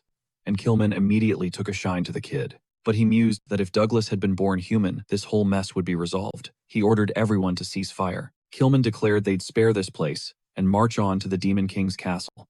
Douglas stood there, completely shell-shocked. Azrael narrates that Douglas's guts just saved his entire clan. The guy could barely believe it, freezing in total silence. Azrael notes that in the present, Douglas didn't run. He stayed to save every last child of the Earth people. Rin is impressed. This guy sounds like the real deal. She figures a tanky warrior from the Earth Demons would be a massive asset for their squad. Keela decides he needs a face-to-face with Douglas. The guide suggests they look for someone else, but Keela shuts that down. He demands to be taken to Douglas immediately. He asks for the location. Later, tracking him down to a smithy, Keela asks if he dares to defy him. Douglas doesn't flinch. You may be the Demon King's son, but I don't answer to you. Keela challenges. You gonna make me use force? I'll die fighting. Douglas shoots back. Keela asks why he's so obsessed with staying in this hole. Douglas says he was born and raised here. He has a duty to protect his turf. That's why he can never leave. Keela sighs, admitting the guy is as stubborn as the rumors say. Douglas just offers a quiet apology. Keela thinks back, even in his past life, he tried hard to recruit Douglas and failed every time. He realizes he probably won't snag him in this timeline either. But looking around and analyzing the details, he sees the architecture here is brutally efficient. He really wants one of these demons, with that knowledge on his payroll. Suddenly the mood shifts. Azrael and Rin are already wasted, raving about the earth demon liquor. Damn lushes, Keela thinks. I'm out here grinding and they're getting hammered. But cut to later, Keela is also throwing them back. Whoa, this stuff hits way harder than beer. The host appears, noting they're all sloppy drunk. He orders the demons to prep rooms for them to crash in. Later, Keela is tucked in, looking so out of it he doesn't notice the shadows creeping up on him. The earth demons are there to assassinate Keela, right here, right now. One swings an axe straight for Kayla's neck. Swish. The next second the attacker is stunned. Keela dodged it effortlessly. Keela smirks. That confirms it. How they gasp. Wasn't he passed out? That sneaky bastard Keila played us. They rush him again to finish the job. Keila thinks back. He was skeptical from the jump. He kept asking himself, why was Douglas forging stuff in the smithy that wasn't weaponry? Those shackles were too small for orcs, so they had to be custom made for him or his girls. He also felt eyes on him constantly. Someone was tailing him the whole time. That's when he really started scanning his surroundings. He spotted a magical barrier over the city. It was so subtle he would have missed it if he didn't have the Demon King's mana running through his veins. But the biggest red flag, Azrael said Douglas was protecting the Earth people and the Dark Elves. Yet Keila hasn't seen a single Dark Elf in the village. The pieces clicked.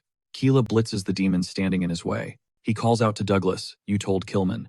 You wouldn't let the Dark Elves die, but you couldn't exactly hand them over, could you? Which means Douglas didn't. He didn't give a damn about saving the elves or playing hero. It was pure possessiveness. Nobody touches his property. Douglas, panic rising, stammered, How? How did you figure it out? Keila shot back a cold glare. Time to shatter that seal, don't you think? Later, the tension was thick enough to cut with a knife. He had Douglas in a chokehold, banking on the enemy hesitating. He thought, they'll freeze if I have their leader. But nope, wishful thinking. The old geezer scoffed, asking if Douglas actually botched the job.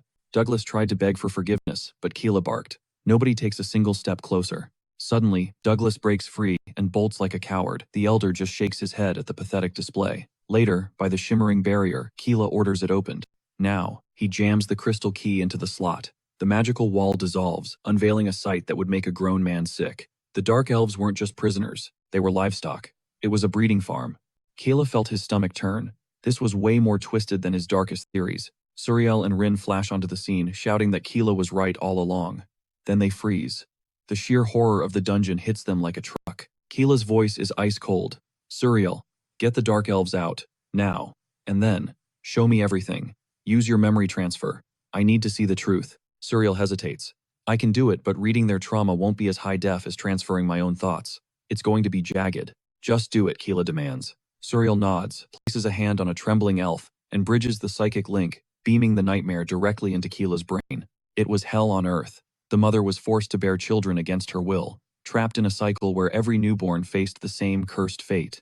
The pretty ones, the young kids that caught a noble's eye, were plucked from the herd and dragged away screaming, sold to the highest bidder. These earth demons were making bank trading lives for stacks of cash. Occasionally, captured adults would whisper stories of the outside world. They spoke of a blue sky and an endless ocean, a fantasy land where you could go anywhere, things these caged souls could only dream of. If every dark elf here had one dying wish, it wasn't for themselves. It was just a prayer that maybe, just maybe, their kids would get to see the sun. Keila snaps back to reality, trembling with pure rage. These pathetic scumbags. I'm slaughtering every single earth demon. He spins on Douglas and unloads a punch. So devastating, it basically shatters the guy's entire body structure. Suriel gasps. How could you monsters do this to children? Douglas, coughing up blood, smirks. Dark elves are ultra-rare loot. Humans have a twisted lust for them. Nature made them to be loved and used. They're the perfect livestock race, Douglas wheezes. The girls scream at him, asking how he could betray his own kind like this. The Demon King is dead, Douglas yells back. We had to survive somehow. It's eat or be eaten. Keila starts channeling his mana, dark energy swirling. He thinks back to his past life. He was miserable, too crushed by his parents' expectations. But that was nothing compared to this. These kids are living in a meat grinder. He clenches his fist. He's done watching from the sidelines. Not on his watch. Not anymore. He locks eyes with Suriel and Rin. We're ending this operation. Right now. We finish what Kyuma was too weak to handle. Suriel nods, her eyes burning. Agreed. I'm going to exterminate every traitor who sold out our race. Rin draws her weapon. Zero forgiveness. Keela grins savagely. Let's wipe this place clean. But Douglas isn't done. He screeches for backup. Suddenly, the room is swarming with earth demons. It's 3 versus an army. Okay, slight problem, Rin mutters. Suriel steps up, radiating aura. You dare rebel against the king's son. The squad holds the line. They aren't backing down an inch, mowing down the initial wave of grunts with ease. He's fighting like a true king, Rin notes. Kella casually catches Douglas's attack with one hand. This isn't a game, Kella thinks. This is my new life. He channels his fury into a brutal kick, smashing his boot right into Douglas's face. No more holding back. I'm rewriting the script. Meanwhile, the Dark Elves huddle in the corner watching the carnage. They're fighting for us, one whispers. Should we help? Another shakes her head terrified. No, it's suicide. If they lose, the torture starts all over again. The trauma runs deep. The poor guy is shaking, paralyzed by fear. Kayla clocks their fear. He turns to Douglas. You hear that? You see what you broke. The screams. The pain. You think you're walking away from this, but Douglas pulls out a trump card. He pops a glowing, jagged pill into his mouth. The other demons follow suit. It's an all-or-nothing gamble. If they lose, they die anyway. They're swallowing earth ore. Rin's eyes widen. I thought that stuff was a myth. Earth ore isn't just a rock. It's a steroid on steroids. A massive power multiplier. It cranks their physical stats by dozens of times. Instantly, Douglas and his crew start mutating. Bulking up into massive, brutal, orc-like monsters, Keela grits his teeth. Just raw demon energy won't cut it against these hulks. He's in a bind. He can't unleash his full kit, yet he still hasn't mastered the Demon King's mana flow. But there's no time to strategize. Monstrous Douglas roars and charges. It's go time. Keela sensed the danger, instantly too risky. Bam roots erupted from the ground, locking Douglas and that elf down tight. Woody stood his ground. I'm done being your punching bag. Dark elves gasped. Did he just clap back? Douglas snarled. You dare block my path. I'll torture you until you beg for death. But then a chill ran down his spine. He could feel Keela closing in. Keela's voice was ice cold. Don't touch him. Never again. Next second, Keela's fist was already buried deep in Douglas's gut. Ignoring the blood, Keela turned to the elf. Woody, right. I like your vibe. You're welcome on my squad anytime. Douglas spat blood furious. He only breathes because I let him. The audacity. Playtime is over. I'm ending you right here. With a roar, Douglas shattered the roots. Keela's eyes narrowed. Something was wrong. He was hulking out way bigger than before. One massive hit sent Keela flying all the way across the cavern. Crash. Damn, that earth magic is no joke, Keela thought. Meanwhile, Douglas lunged, snatching Woody up by the throat. I'll rip your head off, Woody gasped. Air supply cut off. Keela watched, thinking, this guy has officially lost it. He ignored the fight just to kill a hostage. Woody was seconds away from death. Keela needed a ranged attack fast. Gotta use that power. Suddenly, reality shifted. Keela was floating in a spirit realm, staring down his father's energy. You absolute moron, the energy scoffed. You drained yourself so dry you're hallucinating a chat with your own conscience. You need to move. Now the entity warned. Kayla gritted his teeth. Tell me something I don't know. I have to save Woody. How do I fix this? The energy sneered. You aren't ready for the Demon King's full power. Your body and mind need to be in perfect sync to handle that kind of juice. Master that, and Keela snapped. Cut the lecture. Just tell me how to use it, the energy sighed. Fine. I've got just the toy for you. Catch you later, the voice faded. Kayla blinked, confused. Wait, how did that thing know my true name? Snap back to reality. Kayla was holding the legendary Hellfire demonic bow. This changes everything. He aimed. Woody, get down. Douglas froze, blindsided. Woody saw the opening and flared his own magic for a shield. Your reign of terror ends now, Douglas. Keela released the string. The Hellfire arrow screamed through the air. Bullseye. It slammed into Douglas's face. Instantly, blue flames engulfed him, cooking him alive. Zero chance of survival. Douglas crumbled into a pile of ash under the azure fire. Keela lowered the bow, mind racing. Who was that voice? No time to think the other earth demons were still up. Suriel panicked. Don't go full power. You'll wipe out the elves too. Keela smirked. Chill. I got this. Cleaning up aisle 4. He unleashed a barrage of flaming arrows, dropping the earth demons instantly. Suriel's jaw dropped. Hellfire arrows. Did his mana just get a massive buff? Kella looked at his hands. Finally, ranged attacks. This is going to be a game changer. Later, with the area cleared, the dust settled. Suriel examined the rocks. These earth minerals. Way more potent than I thought. Rin nodded grimly. Yeah, I didn't know they burned through the user's lifespan like fuel. Keela frowned. Definitely need to look into that weird tech later. He turned to the crowd of dark elves. Listen up, from this second on, you're free. No more chains, no more cages. Go live your lives. The elves looked around, whispering. Is this real? Are we actually free? Yes, Keela insisted. Take your kids and get out of this hellhole. The crowd bowed in unison, praising Prince Keela. Suriel sighed. Well, at least this trip wasn't a total bust. Even if those earth demons played us. Rin shrugged. Bummer, but what can you do? Kayla walked up to Woody. You weren't born here, were you? You were snatched. No family left waiting for you. Woody looked down. No, just me. Perfect, Kayla grinned. Join us. We need a local guide who knows this terrain. Woody hesitated. I'm not really an earth demon. My navigation skills are trash. I'd just slow you down. Details, Keela waved it off. Nature loves elves, right. Besides, you stood up to Douglas. That took guts. You can handle danger. That's an asset I want. He held out a hand. So you in? Woody stared at Lord Keela starstruck. He couldn't even remember his parents' faces, just being left behind. But now, he finally had a place. The guy was convinced he'd be stuck rotting in that hellhole for the rest of his miserable life. He honestly thought that dungeon was his grave. Damn it. Tears streaming down his face, he begged Kayla, asking if escape was actually real, if he could tag along. Kayla shut that down immediately, telling him, You're not following me, you're walking right beside me. He hauled the guy up and told him to move it. Later, outside the Earth Demon village, the newly freed Dark Elves were saying their goodbyes. Kayla felt a little knot of worry, since most of them had never even seen the sky before. But nature loves these guys. They'll adapt.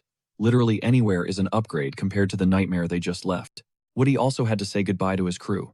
Later, Rin was already on his case, scolding him like, You better listen to orders, got it. Woody just shrugged, cool, whatever you say. Suri cut in, announcing that priority number 1 was finding a riverbank. Woody sniffed the air and pointed, I smell fresh water that way. Rin gave him a backhanded compliment. Not bad, I'll give you that one. Woody thanked her anyway. Keela turned to Suri, asking why they were so obsessed with finding a river. Suri explained that walking the whole way was a no-go. They couldn't hoof it forever. They needed to find something that could carry them. A river meant a better chance of finding transport. Rin piped up, I want to catch a dragon. Suri rolled her eyes, telling her to get real.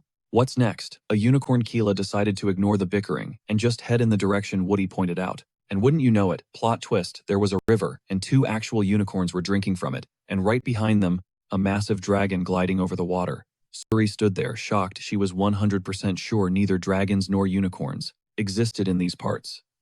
Meanwhile, back at the Earth Demon village, the last surviving demon was begging for his life. Cadence stated cold facts. This guy was the last one standing. She had been watching him earlier. She was arguing with the White Stalken group. Did asked if the tracking spell was broken. Cadence shook her head. She didn't know why, but she was picking up multiple signals in every direction.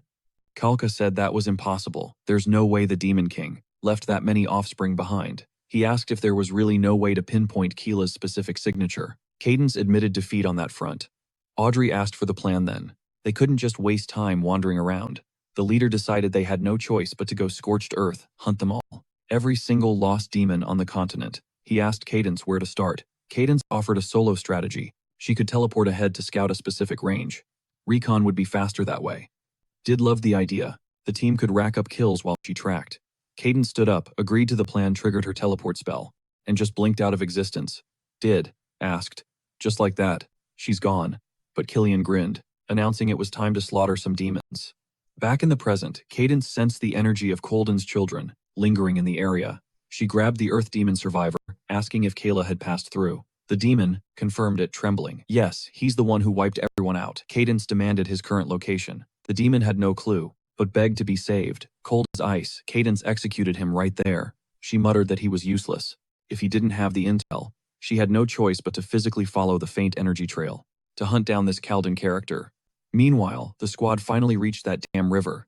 Kayla noted it took days to get here, but was impressed. Woody tracked it from such a crazy distance. As expected of the elves, Woody thanked him for the recognition. Rin immediately got salty, telling him, Don't get a big head, okay? You're still a rookie. Woody apologized like a puppy. Keela groaned, I'm starving since they hadn't had a real meal in days. Rin puffed out her chest, I'll catch something. I'm a pro at fishing. But before she could move, fish were literally jumping out of the river, answering Woody's call, landing right in his hands. Woody explained he was controlling the water flow using nature magic. Suri admitted that was pretty impressive. Rin, realizing she was becoming irrelevant, offered to at least start the fire. But Suri shut her down, no need. Rin looked absolutely crushed. She was feeling totally useless.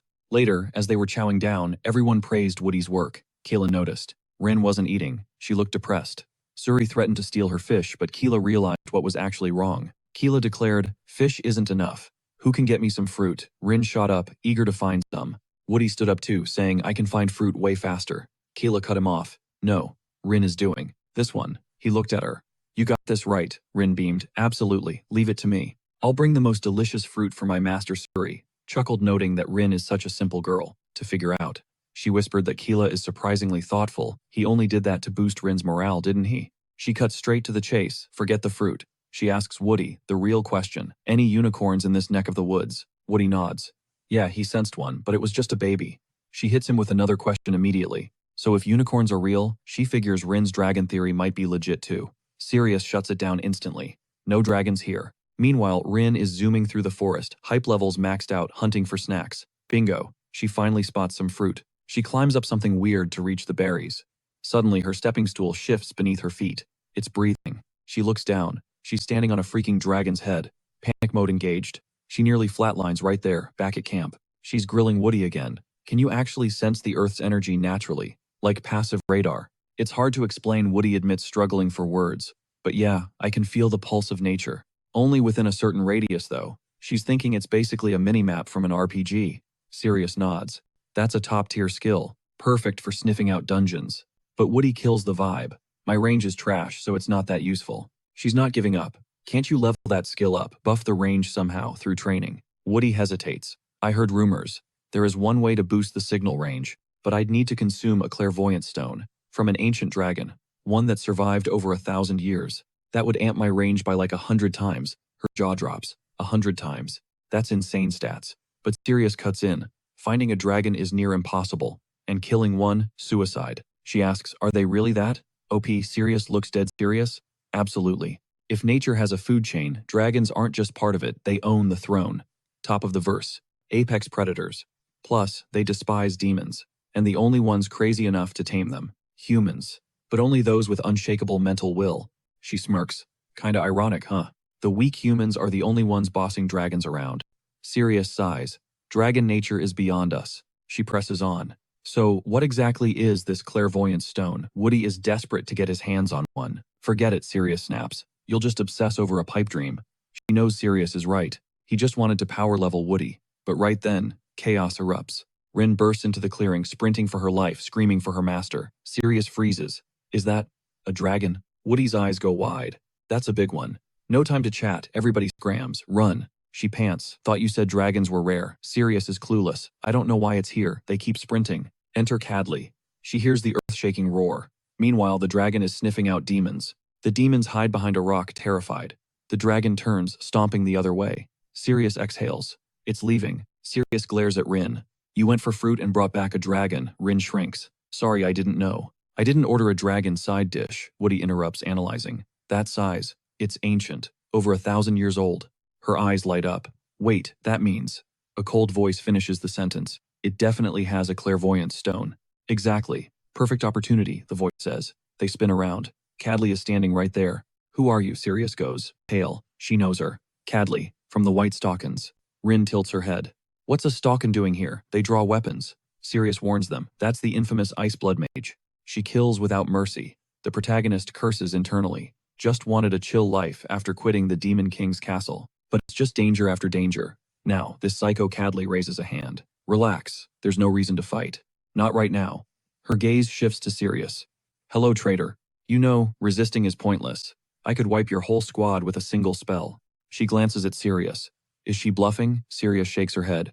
"No, I don't doubt it. She's stronger than all of us combined." Rin panics. "What the hell do we do?" Cadley smiles. "We don't fight. Come with me quietly and you live for now." She frowns. "Why do you want us to follow you?" Cadley points. "I'm taking you to my captain, Killian, leader of the White Stockens." Sirius grits her teeth. "So he's making his move. Damn Killian." Cadley nods. "My captain is looking for exactly what you mentioned." She gestures. "Please follow me." She thinks I'm dead, either way. "If I go with her," Cadley whispers. "At least this way, you live a few minutes longer." She clenches her fist. "I won't die like a chump. If he keeps tailing that guy, he's a dead man walking. But he's not about to accept a game over screen. He's ready to throw hands against destiny itself." He lets an arrow fly, but it pings off Cadley's shield like a toy. Sirius screams for the squad to jump her all at once. It's a total barrage, but Cardley's barriers are eating every hit. Rin loses it and rushes in for a solo play. She swears she won't let Cardley slide, smashing against the shield. But it's like punching a mountain, 0 damage. Sirius yells at Rin to bail, but she's too close.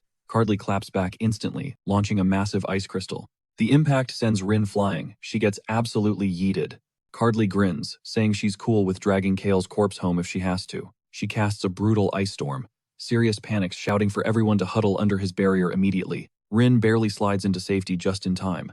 Kale checks her HP, asking if she's good, but she just apologizes. She feels useless to her master, but Kale shuts that down. No time for guilt trips. Sirius grunts, warning that his shield is fading. It won't hold much longer. Kale asks if there's a counterplay to her spell. Sirius drops the hard truth, tough luck. Even if she keeps casting, the power gap is just too massive. And Cardley, she's spamming attacks without a single pause. The shield starts cracking. Everyone realizes they're cooked if it shatters. Kale's brain is racing. There has to be a way out. Think, Kale, think. He remembers that dark presence lurking inside his own consciousness. If he can just tap into that again, he starts focusing hard. Sirius looks at him like, bro, what are you doing? Unleashing that power inside the shield might blow them all up. But Kale knows that thing needs to come out now. The commotion catches the dragon's attention just as it was leaving. Suddenly, Cardley freezes. She feels it. She finally senses the Demon King's energy radiating from the boy. So you only show up when he channels the power, she sneers. Now it all makes sense.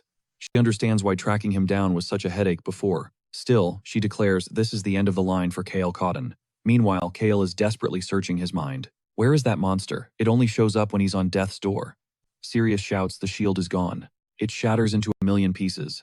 Kyle is wide open, seconds away from taking the fatal hit. Boom! The dragon swoops in out of nowhere, face-tanking the attack and shielding the whole demon squad.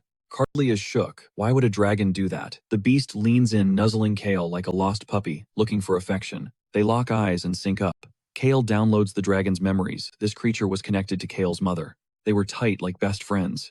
The dragon's voice echoes in Kale's head. Run. Kale is stunned. Was that telepathy? The dragon coughs up a glowing crystal right into Kale's hand. It's his clairvoyant stone. Kale stares at it, confused why he's being gifted top-tier loot right now. Dragon cuts him off. No time to explain. Mask your power and get out of here. Kale is baffled by the assist. The dragon roars at him to move, then whips around and blasts a stream of fire straight at Cardley. Cardley scoffs. A dragon helping a demon. That's super sus. Kale realizes he can't waste seconds wondering why. The squad scatters. Cardley admits the dragon is strong, but she's annoyed why interfere now.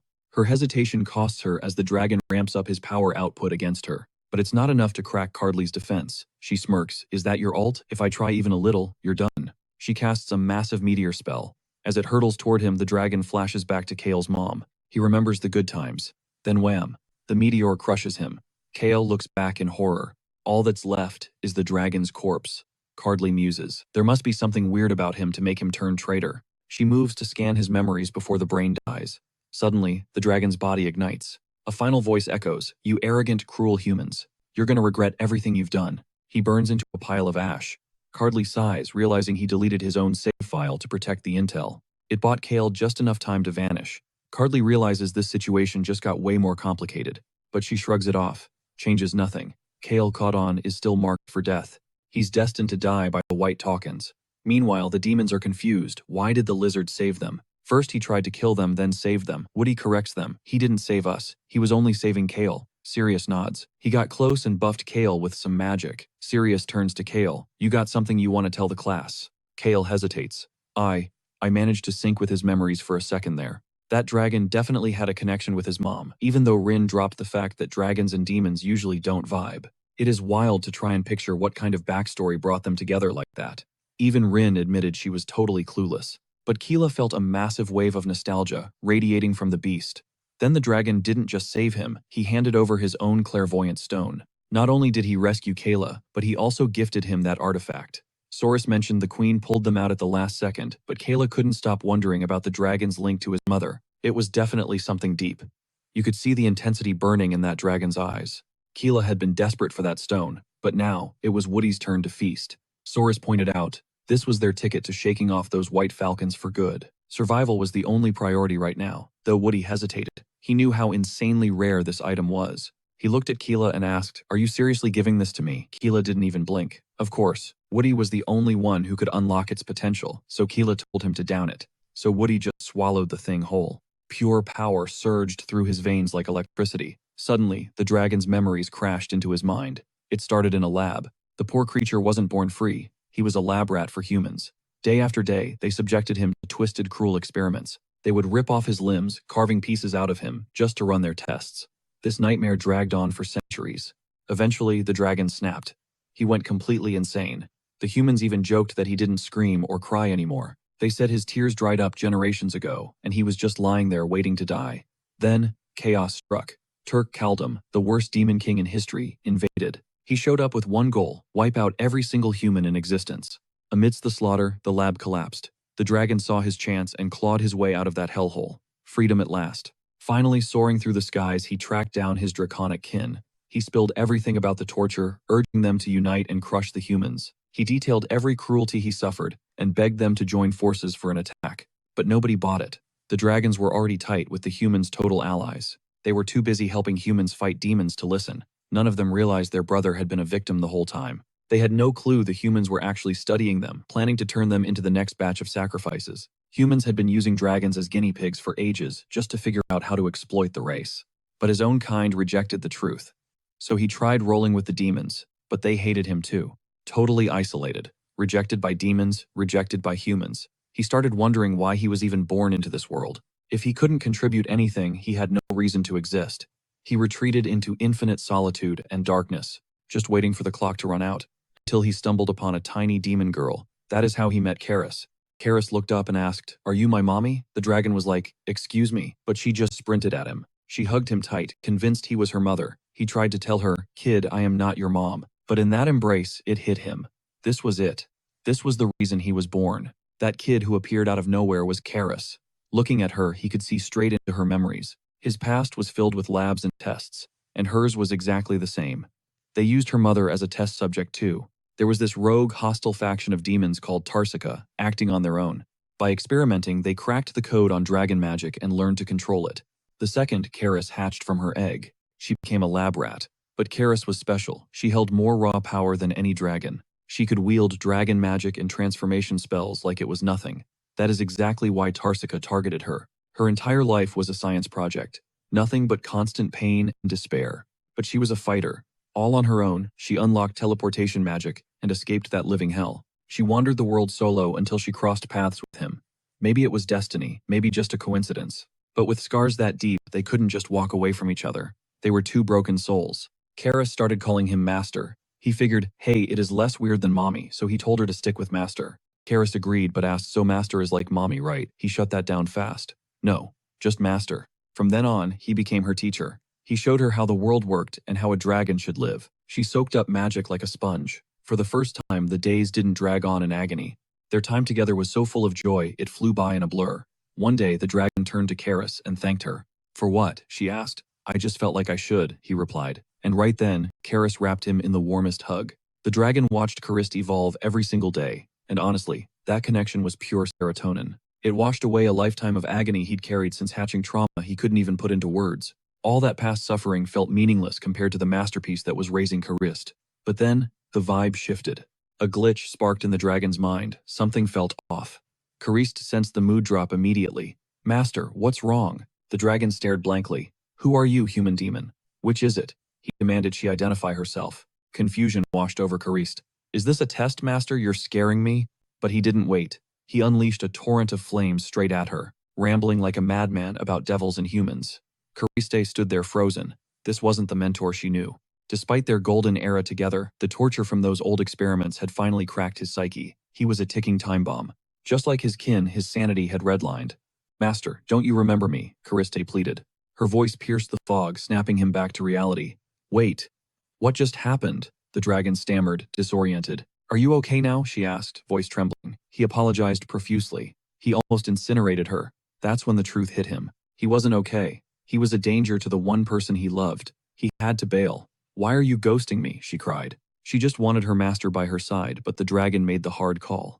For the sake of his precious disciple, he had to vanish to the ends of the earth. He resigned himself to the end, clinging to their highlight reel as he faded away. His mind became a chaotic loop of remembering and forgetting. Files were corrupting. He knew his system was shutting down for good. Then a pulse. He felt a familiar energy signature and instinctively chased it. He'd finally found it. An aura that felt exactly like Cariste. He was convinced it was the residual energy from his memories. It was Cariste's energy, his student, his daughter. He could feel her presence. He sprinted toward the source, desperate. But when he arrived, the illusion shattered. It wasn't Cariste. It was a totally different kid. But the instinct to protect overrode the confusion. Diving into the child's memories, he saw the truth. Cariste had grown up. She became a mother. This little guy, this was his grandson. I will protect this kid with my life. In his final moments, he sent a silent thank you to Cariste. Because of her, he didn't die in agony. He died seeing the beautiful legacy she created. It was a good death. Back in the present, the emotional download hit Woody like a physical blow. He dropped to his knees, overwhelmed by the rush. I got it all, Woody gasped. The dragon's memories. They just transferred to me. He described it like a dream that was slipping through his fingers.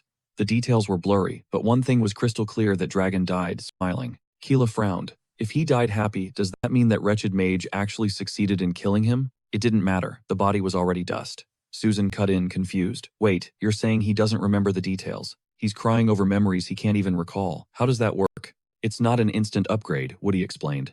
The powers need to buffer. They'll unlock slowly. Worst case scenario, I might glitch out trying to use them for a while. Rin shrugged. He's got time. Keela sighed. Not like we have a plan B. We wait for the skills to load. Okay, but what's the move right now? Woody asked. We don't know when Talcan will catch up to us. Keela nodded. We need a safe house. He gestured to Suriel to pull up the world map. On the right, the kingdom of Taloa, human turf. On the left, the demonic continent. That strip in the middle, that's the border. Keela pointed to the bottom of the map. We head south. Rin raised an eyebrow. You think that's safer than entering demon territory? There was a reason I was deployed, South Keela countered. It wasn't random. Partly to find Suriel, sure. But face it, the Demon King is gone. The humans have likely overrun our lands by now. Suriel nodded grimly. Facts. Before Father fell, the human army was already seizing the opportunity to invade. The demon continent isn't safe anymore. It's occupied territory. Why not rally the demon clans? Rin suggested. Keela let out a bitter laugh. Impossible right now. You saw the vibe in the Earth demon territory. I've been branded a coward, the prince who fled. My approval rating is 0. Nobody's riding with me until I flex some real power and prove I'm not a fraud. Can't Suriel vouch for you? Rin asked. Suriel shook her head. Without Father here, there's no way to verify his lineage. The Demon King's son was completely walled off. He couldn't make a single move in Talcan yet. Earning redemption from his own kind, that's going to be a massive grind. Keela laid it out. Step 1 is establishing a dungeon stronghold to serve as their HQ. He's got a checklist of feats to knock out before the demon race will even look at him again. He needs to power level hard. Sirius was vibing with the plan, and the team's morale finally shifted. From here on out, it's all about the W's. They need clout, honor the whole package. Make it so the demons naturally want to rally behind them. Keela has to prove he's not just an heir, but the future king. For now, though, they just need to buy some time to dig in and strategize. The play set up their first base way down south. The squad was hyped. Keela let out a breath he'd been holding. Sure, the plan was a bit sketchy, but it was a relief. They were loyal. He finally locked down the party members he desperately needed. But the heat is still on. Those high-level monsters are hunting him down. Challenging Tulkon right now is suicide. He needs better intel. Looking back at everything, he survived. It's all familiar. The mechanics, the logic, it's just like the game. Even the monster lore is a total copy-paste. There's a definite glitch connecting this world to his past life, and he is absolutely going to exploit it. He'll use his prince status like a key and his gamer knowledge like a cheat code. It's his favorite strategy game after all. Keela is plotting a speedrun to victory. No XP wasted. Meanwhile, cut to a demon city. It's a massacre. Demons were begging for mercy, ready to kneel to the humans. But the humans didn't care. A massive flame wolf turned them into a snack. Did asked if the victims spilled any info first. Couldn't hear over the screaming. The leader scoffed. Those wretched things surrendered, but honestly, who cares? Audrey silenced one permanently with her axe. Her philosophy, demons are best when they're quiet and 6 feet under. Nearby, Talcan was finishing his own kill streak, telling the captain the sector was clear. The captain was already patching a call through a hologram, pulling up a visual of Cuddly. She dropped the bad news: a dragon bailed Keela out, and she's lost his signal completely. Killian chimed in with a theory. He figured Keela couldn't be far from the Earth demon territory. Cuddly confirmed she already has her butterflies sweeping the zone. Killian loved that. He knew Keela wouldn't risk circling back to demon turf just yet. The play was to regroup at Cuddly's location. Audrey interrupted. What about the trash? We, leaving survivors. She wanted a full server wipe. Killian told her to chill. Relax. We're not losing the game if we just kill Keela. They need to end the bloodline that took his brother. Smash. Cut to Keela's squad riding unicorns. Majestic but absolutely freezing. Someone complained about the temperature drop. Sirius shrugged it off. They'd been pushing south non-stop for a week straight. Keela was just glad they hadn't triggered a random encounter with the stalker yet. If they could ghost their pursuers until the setup was complete, that would be absolutely clutch. Suddenly, the unicorns slammed the brakes. Woody explained the beasts were refusing to go further. Their survival instinct kicked in. They knew the zone ahead was a death trap. Keela nodded. This was the drop point anyway. He dismissed the mounts. Woody thanked the creatures, wishing them a safe trip back to the spawn point. Rin shivered. Humans, demons. Nobody survives this freeze. Kayla smirked. Exactly. That's why it's perfect for us. It's the ultimate natural defense. But just then, one of Cuddly's spy butterflies clocked the retreating unicorns. She was confused. Migration from south to north, and why are there exactly 4 of them? That's suspicious. Later, the squad stared down an isolated island. Woody pointed out a cave inside prime real estate. Safest spot on the map. Keela needed a scan. Any mobs inside? Woody tried using his mind's eye, but he only picked up nature signals. No life detected yet. Sirius spotted some boats rotting on the shore. Abandoned for ages. That means 0 foot traffic. But the hulls looked decent enough to float. So they paddled out. It was 200 meters off the coast, and Keela figured the distance wasn't too bad. But the waves were aggressive, great for security. Finally, they breached the cave entrance. Keela turned to Sirius. Can you put up a stealth barrier? She laughed. Easy money. She conjured a fake rock wall to seal them in. Keela looked around. Place was gathering dust. First order of business, inspect the new lair. He told the team to split up. First, he needed Woody's specs on the layout. Woody mapped it mentally. 2 paths ahead. But both tunnels spit them out at the same destination, a massive, cavernous hall. It feels like the entrance to something ancient, leading to a chamber buried deep in the Earth's gut. It connects to a narrow exit. Keela calls the play, suggesting they split up to cover more ground and investigate both routes. The plan is to loop back and meet in the middle. Sorrel tries to slide in next to Keela, but Rin shuts that down instantly. Nope, not happening. She claims her spot next to Keela. Sorrel asks what the deal is, but Rin plays dumb. Nothing's wrong. We don't know what's lurking in these tunnels, Rin argues. The heavy hitters need to stick together. Sorrel rolls her eyes. She isn't buying a word of that, but she shrugs it off and gets stuck with Woody. So Sorrel and Woody take the path less traveled. It's freezing down there, illuminated only by these eerie glowing stones embedded in the cave ceiling. Light stones. A fusion of high-tier magic and ice. Sorrel notes that for these to last this long, they had to be crafted by a master mage. Someone with serious XP. But her focus shifts to Woody. She tells him straight up she doesn't trust him. Woody's like, excuse me. Sorrel admits she's only traveling with him because Keela insisted. She's not exactly the welcome new friends with open arms type. Not easily anyway. They have a tense stare down until Woody breaks the silence. Fine, don't call me a teammate. Just think of me as your slave if it makes you feel better. Sorrel turns her cold shoulder to him. I just don't like your face. Meanwhile, on the flip side, Keela is geeking out over the light stones. He's thinking it would be awesome to mass produce these things. Rin immediately volunteers to research it for him. Then she switches to helicopter parent mode, warning him not to trip. Keela's confused. Why is she trying so hard right now? Suddenly, a wild slime appears. Keela's eyes light up. Whoa, that's so cool. It's just like the RPGs he plays.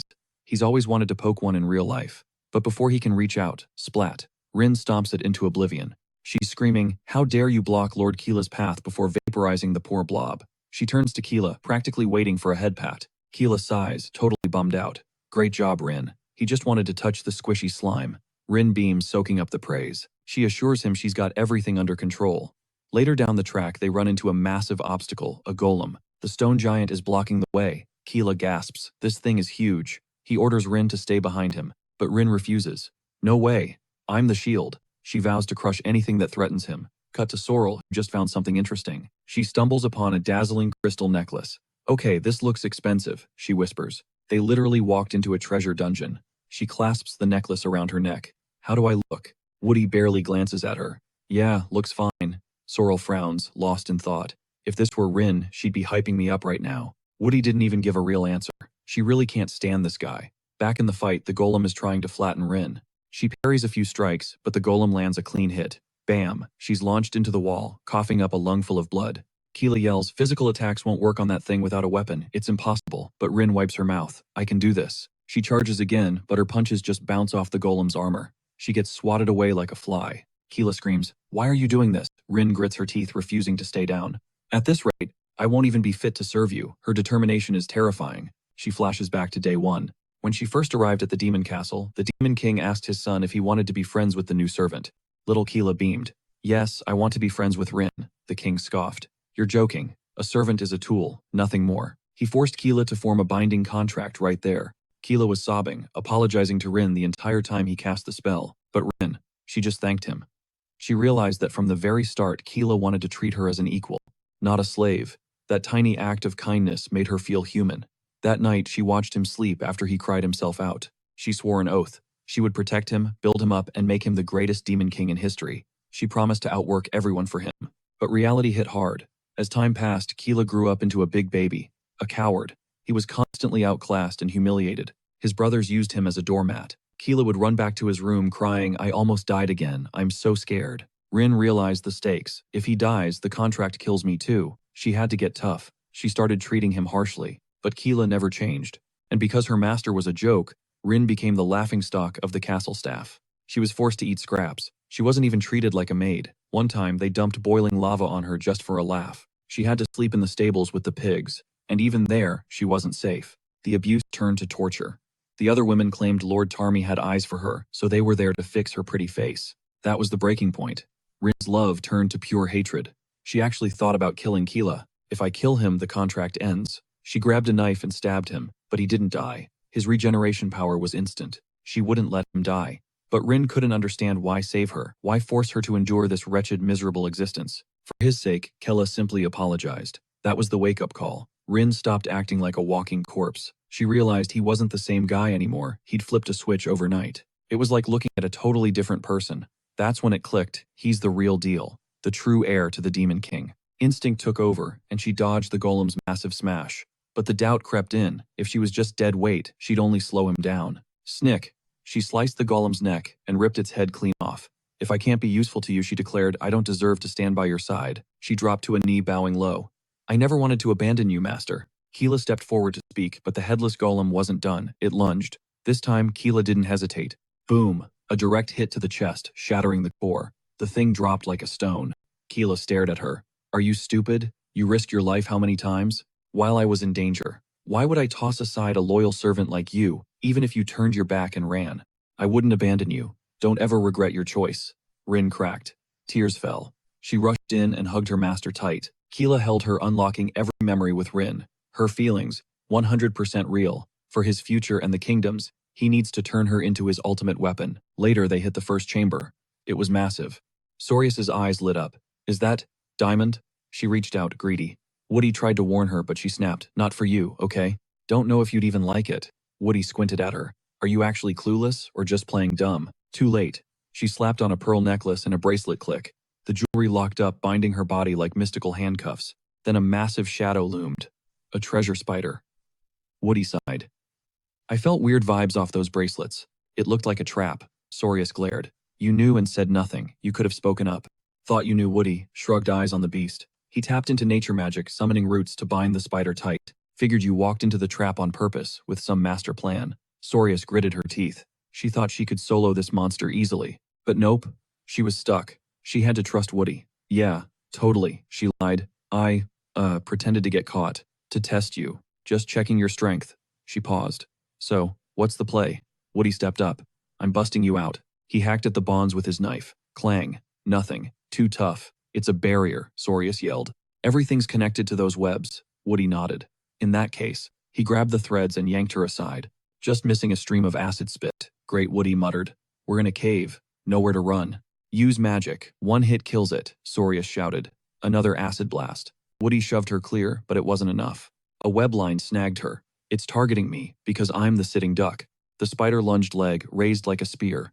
Sorius panicked. "I can't lose here. Not to this trash mob." Suddenly, Woody jumped in the line of fire. "You can kill it right," he grunted. "Then I'll do whatever it takes." The spider's leg impaled his chest. Woody didn't flinch. He severed the limb, ripped it out of his own flesh, and smashed it against Sorius's chains. Crack. The barrier shattered. How did he know that would work? Woody took another hit. Blood flying. "Your turn." The demoness snapped. "How dare you, you filthy bug." She grabbed her scepter, eyes glowing. "Think you can toy with me?" Whoosh. Purple demon flames erupted, carbonizing the spider in a split second. Ashes. She turned to Woody. "How did you break the seal?" he panted. "Figured a piece of the spider's body would cancel the barrier. And if you were wrong, you'd be dead." Woody looked away. "Doesn't matter if I live or die. As long as the job gets done." Sorius froze. Flashback. She was fighting a warrior who impaled her stomach. She had grabbed his blade to keep him close, then chopped his head off. Her boss had laughed. Only the target's head matters. You would have died if he hit your heart, but past Sorius hadn't cared. Doesn't matter if I live or die. You asked for a kill. I delivered. The boss smirked. You're annoying, but you passed. Back then, she endured anything to win. Pain was just part of the gig. She looked at Woody. That blank, indifferent face. He's just like her. A total idiot willing to die for the mission. You pass, she grumbled. I accept you as my ally, so don't die on me. That's an order. Woody nodded. Copy that. Later, the squads linked up. Susan gasped. Oh my god, what happened to you guys? Kayla zeroed in on the injuries. Woody, you good? Keela asked. Woody waved it off. I'm fine. Sorius patched me up with a healing spell. Sorius spun on Keela. And you? How'd you let her get so messed up, Keela, you moron? I insisted on fighting alone, Rin interjected. Kayla narrowed his eyes at Sorius. Never mind that. What the hell did you do to Woody? He's looking pretty beat up.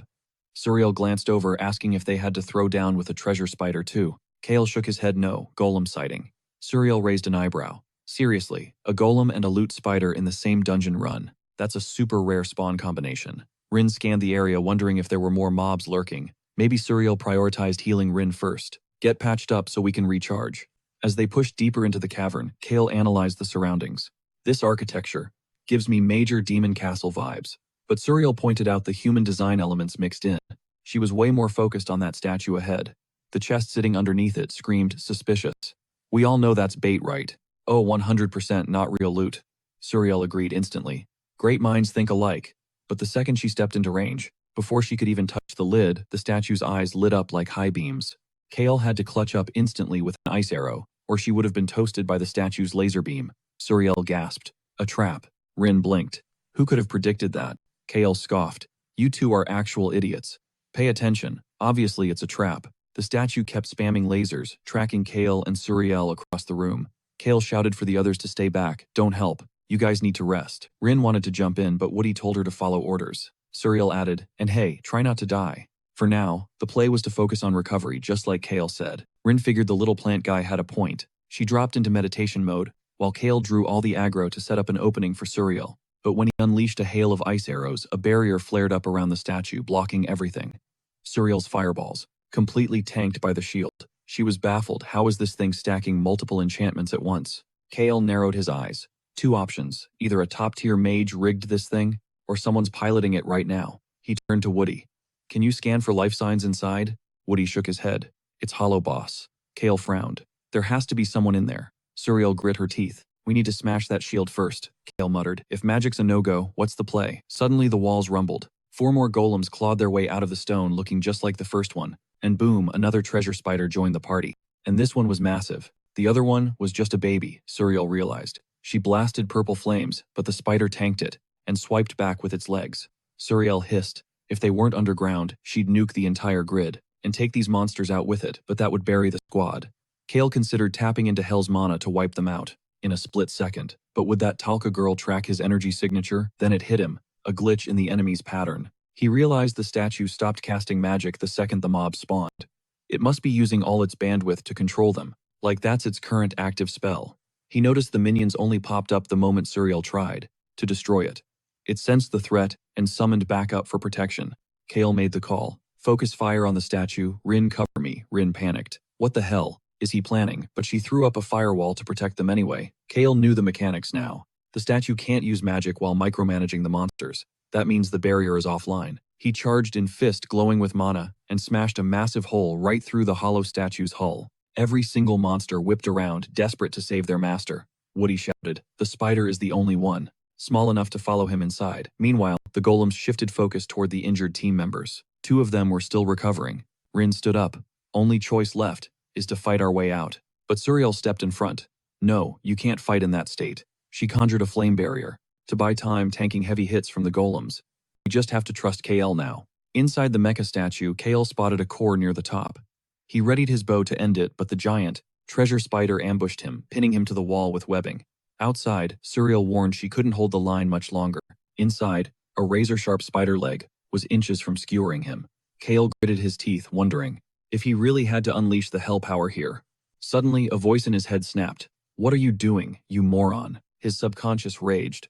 Why are you letting these trash mobs push you around? Kale fired back. Oh, nice of you to show up now. I almost died earlier, the voice roared. Shut up, you absolute idiot. Use the vassal's power. You fool. Even if you're weak right now, that skill lets you dominate monsters, you dummy. Kale paused. Wait, is it like the contract I made with Rin back in the day? The voice sighed. No, idiot. Just listen. Here's what you do. His inner demon screamed at him. You idiot, you've got Demon King, blood pumping through your veins, a legacy passed down for ages. The vassal skill. That is Demon King 101. But it only unlocks if you want it bad enough. Mind control, maybe. Just do it. Tap into that bloodline magic. Anything weaker than you has to obey. Did Kale have the drive? Hell yeah, he did. That voice in his head pointed out the island was crawling with potential recruits. A whole army just waiting for him. Kale focused channeling pure willpower to activate the vassal skill. Gotta catch 'em all. Kale called him, heir to the great Demon King, locked eyes with the spider. Submit. It belongs to him now. At the last second, the spider's leg froze inches from his face. A HUD popped up. Vassal slots available. Slot 1. Occupied by giant spider. 8 empty spots left. It is exactly like the gaming inventory system. The beast bowed low before its king. Kale could feel the link. It knew who the boss was now. Soras started barking orders, but Kale waved her off. Gimme a sec. He hopped on the spider's back like a mount charging forward. One spider would not cut it against the horde outside. He needed more juice. So, he blasted the vassal beam right at the statue's core. Boom. Outside, every single golem froze instantly. Kale stepped out looking like a total boss, with the statue, the little slime, and the spider under his thumb. Nailed it. Later on, he realized the slime was the mastermind behind the golems. Weird flex right, must be some high-tier enchantment work. But look at it, it is adorable. Soras had never seen anything like it, probably, because she lacks that royal demon blood. Rain was totally fangirling. It is honestly crazy how you can just dominate other monsters like that. That is the power. Kale grinned. Since he owned the landlord, squatting in this cave just got way easier. It has got rocks in it. I will call him Rocky. Cute, right? Rain thought. Naming it was cringe, but Soras was straight up jealous. Give me that skill. I want to control monsters. Kale shrugged. Doesn't work like that, sadly. Woody chimed in with a theory. If a mage was OP enough to create a slime this complex, they might still be kicking. Rain disagreed. Look at this dump. They probably died of old age or dipped ages ago. Soras offered a darker take. Maybe the humans took them out in the war. Poor Slime's been holding the fort solo. Thank God Kale took over before things fell apart. Kale's mind drifted back to that voice from the abyss, his subconscious. What was that about? Without that nudge, he would be toast. How does he trigger that again? Whatever, no time to dwell on it now. Alright, Team Home Makeover Edition, Priority 1, mapping the area. Since Rocky is his vassal now, Kale basically inherited his entire demon army. Perfect for defense against Stalker, if he shows up. Sentries on the perimeter, baby spiders guarding the entrance, and half the golem squad in stealth mode. The rest guarded the dungeon core. Loot time. They popped a chest in the main hall. Rain grabbed dual daggers. I can level up fast with these, she said. Soras nodded. You have got natural talent, girl. You have been fighting bare-handed. If you channel demon energy into those blades, your DPS is going to skyrocket. Rain gripped the hilts determined. Now she could actually protect Kale from Stalker. Woody picked up a shield, eyes widening. Whoa. This build quality is insane. It is humming with nature energy. Can I keep it? Kale gave a thumbs up. All yours, man. Elves and their nature vibes, right? Soras grabbed a grimoire that looked pretty basic on the surface. Kale browsed the leftover swords. Soras pointed to a massive blade. Pick that one. It is dripping with demon power. He ignored her, drawn to a sleeker blade embedded with a glowing purple crystal. Nope. I want this one. It was thin, silent, and deadly. A perfect replica of his main weapon from the game. Total nostalgia trip. After gearing up, they used their new map to start the reno. Since the place was a ruin, they were short on supplies. So they improvised with dirt, rock, and water. Woody's nature magic worked like a 3D printer for construction materials. They redesigned the whole cave system, mixing Woody's mats with Soras's arcane arts. Everything was built to suit Earth demons. It wasn't a 5-star hotel, but Kale was proud. He built this using his own blueprint, his very first custom dungeon in this world. Later he checked on Rocky. How is the new crib? Buddy Kale mused that as long as Stalker didn't crash the party, this place was actually pretty chill. Meanwhile, back in the human kingdom, reconstruction was underway. A local man was busy thanking the hunter. Haydn doesn't just brush off the welcome, he crushes it. When the old man tries to thank him on Arsol's behalf, the counselor shuts him down cold. Save the gratitude, old man. We're way past pleasantries. Haydn looks around in disgust, shaking his head. He can't believe a fortress under Taloa's banner has fallen this low. The elder bows his head, begging for forgiveness, but the disappointment in the room is suffocating. We were blindsided, the elder stammers. But Haydn isn't interested in sob stories. Spare me the excuses. You expect me to believe a powerhouse nation crumbled just because of Suriel and that spineless coward Keela? Haydn's voice rises, dripping with disbelief. A traitor and a weakling kid destroyed everything. That math doesn't add up. There's no way our destruction lies solely on their heads. He snaps his fingers, barking orders at his subordinates. I want the strongest mages we have on this immediately. Find that boy. Do it now. He tosses a heavy bag onto the table. The king himself handed over these amplification stones. Pass them out to the squad. I'm going to train them personally to ensure they don't screw this up. The elder hesitates nervously, wringing his hands. But sir, the rumors. They say the Whites of Taloa, the elite unit, are already involved in the hunt. They haven't caught the rats yet. Haydn counters sharply. If my mages find Kella first and put him in the ground, we reclaim our honor. It's the only way to wash off this stain. Maybe so, the old man whispers, trembling. But the Taloa stones? The backlash is lethal. The side effects tear the user apart. Haydn snaps. Mana flares around his hand as he telekinetically strangles the old man, lifting him into the air. You're worried about health and safety at a time like this. He leans in, eyes glowing with menace. You seem to have forgotten something, old man. It wasn't you who built this legacy. It was me. Don't get it twisted. He drops the gasping elder to the floor. Thank your lucky stars, I don't end you right here. I only keep you breathing because I need a puppet to keep the king's funding flowing. Now shut your mouth and bring me the mages. Later, striding through the streets of Arsol, Haydn's mind is racing with paranoia. He clenches his fists. If the Whites of Taloa get to Kayla first, it's game over. They'll slaughter him and I'll lose my chance. We have to strike first. Suddenly, a shadow moves in the alley. A hooded mage steps out, blocking his path. Looking for Kayla, sir. Forget the amateurs. I'm the one who can track him down for you. Meanwhile, miles away, Keela is staring at a massive ornate throne. Is this really necessary? This chair is a little too extra, don't you think? He scratches his head. People are gonna think I'm some kind of demon lord. Rain just smirks at him. Newsflash, kid. You're gonna be a demon lord anyway. Might as well embrace the aesthetic. Flores cuts in, rubbing her empty stomach. Forget the furniture. The real tragedy here is the menu. Fish. Again. I'm gonna lose it. I just want a balanced meal. Is that too much to ask? Keela groans. Flores nods vigorously. Facts. You need protein to fuel that demon lord training. On it, boss, she says, grabbing her gear. I'm heading deeper into the woods to find something with red meat. Keela frowns. Hey, be careful. If Taloa's goons spot you. Relax, danger is my middle name. She bounds off. Keela sighs, feeling his stomach rumble. Man, she's right. If I see one more trout, I'm gonna hurl. Odd's voice pipes up in his head. Stop whining. Go hunt a bear or something if you're so hungry. Kayla ignores him, focusing on his gear. Then it hits him. He stares at his equipment. Wait a sec. This wooden shield channels the raw power of nature. If that's true, then maybe... Woody unleashed his technique, weaving wooden roots deep into the soil. Keela watched skeptical, asking if he could actually snag prey underground. Quiet, Woody hissed. The roots needed total stealth to work. 2 hours dragged by, then 4, 6 hours in and 0 results. Just as Kayla started questioning the plan, Woody yanked the line, hauling up a colossal mole. The dude actually pulled it off, Sorrel beamed. Nice work, Woody, leaving the guy blushing and rubbing his neck at the compliment. But Keela frowned. Can we even eat that? Rin's competitive streak flared up. No way she's losing to the rookie. She grabbed the beast, volunteering to cook. She told the guys to chill for a bit. But alone in the kitchen, reality hit. How the heck does she prep this thing? She tried slicing it, but the hide was tougher than steel. Her mana wouldn't make a dent. For a split second, she considered asking Keela for backup. No way. She could already hear his voice mocking her. Can't even cut a little rat. Pathetic. She couldn't give him that satisfaction. Wait, the daggers. If she infused them with mana. She closed her eyes and focused. She poured her power in but unleashed too much. The energy surged uncontrollably, the blades drinking her dry like vampires.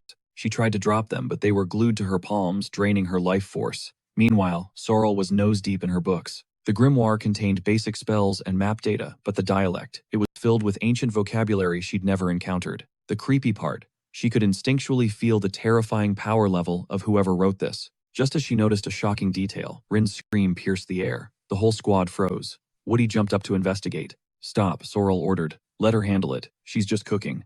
Kayla locked eyes with Sorrel, deciding to trust her gut. It was a trial by fire.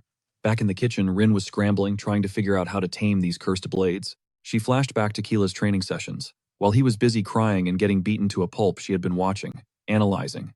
She had every lesson committed to memory. She could do this. The instructor's voice echoed in her mind. Magic weapons outclass normal steel, but without the will to control them, they're nothing but paperweights. To wield them, you must first understand the weapon's true nature. Another mentor's advice hit her. Don't let the magic rule you. Manifest your own energy. Shape it. In combat, leak only a fraction of power, but maintain absolute razor-sharp focus. That is the path to true strength. Rin gritted her teeth. Focus. Form. Dominate. She synchronized her mana with the dagger's core. She slammed a mental wall down, blocking the blades from leeching any more of her soul. Listen to me, you stupid hunks of metal, she growled.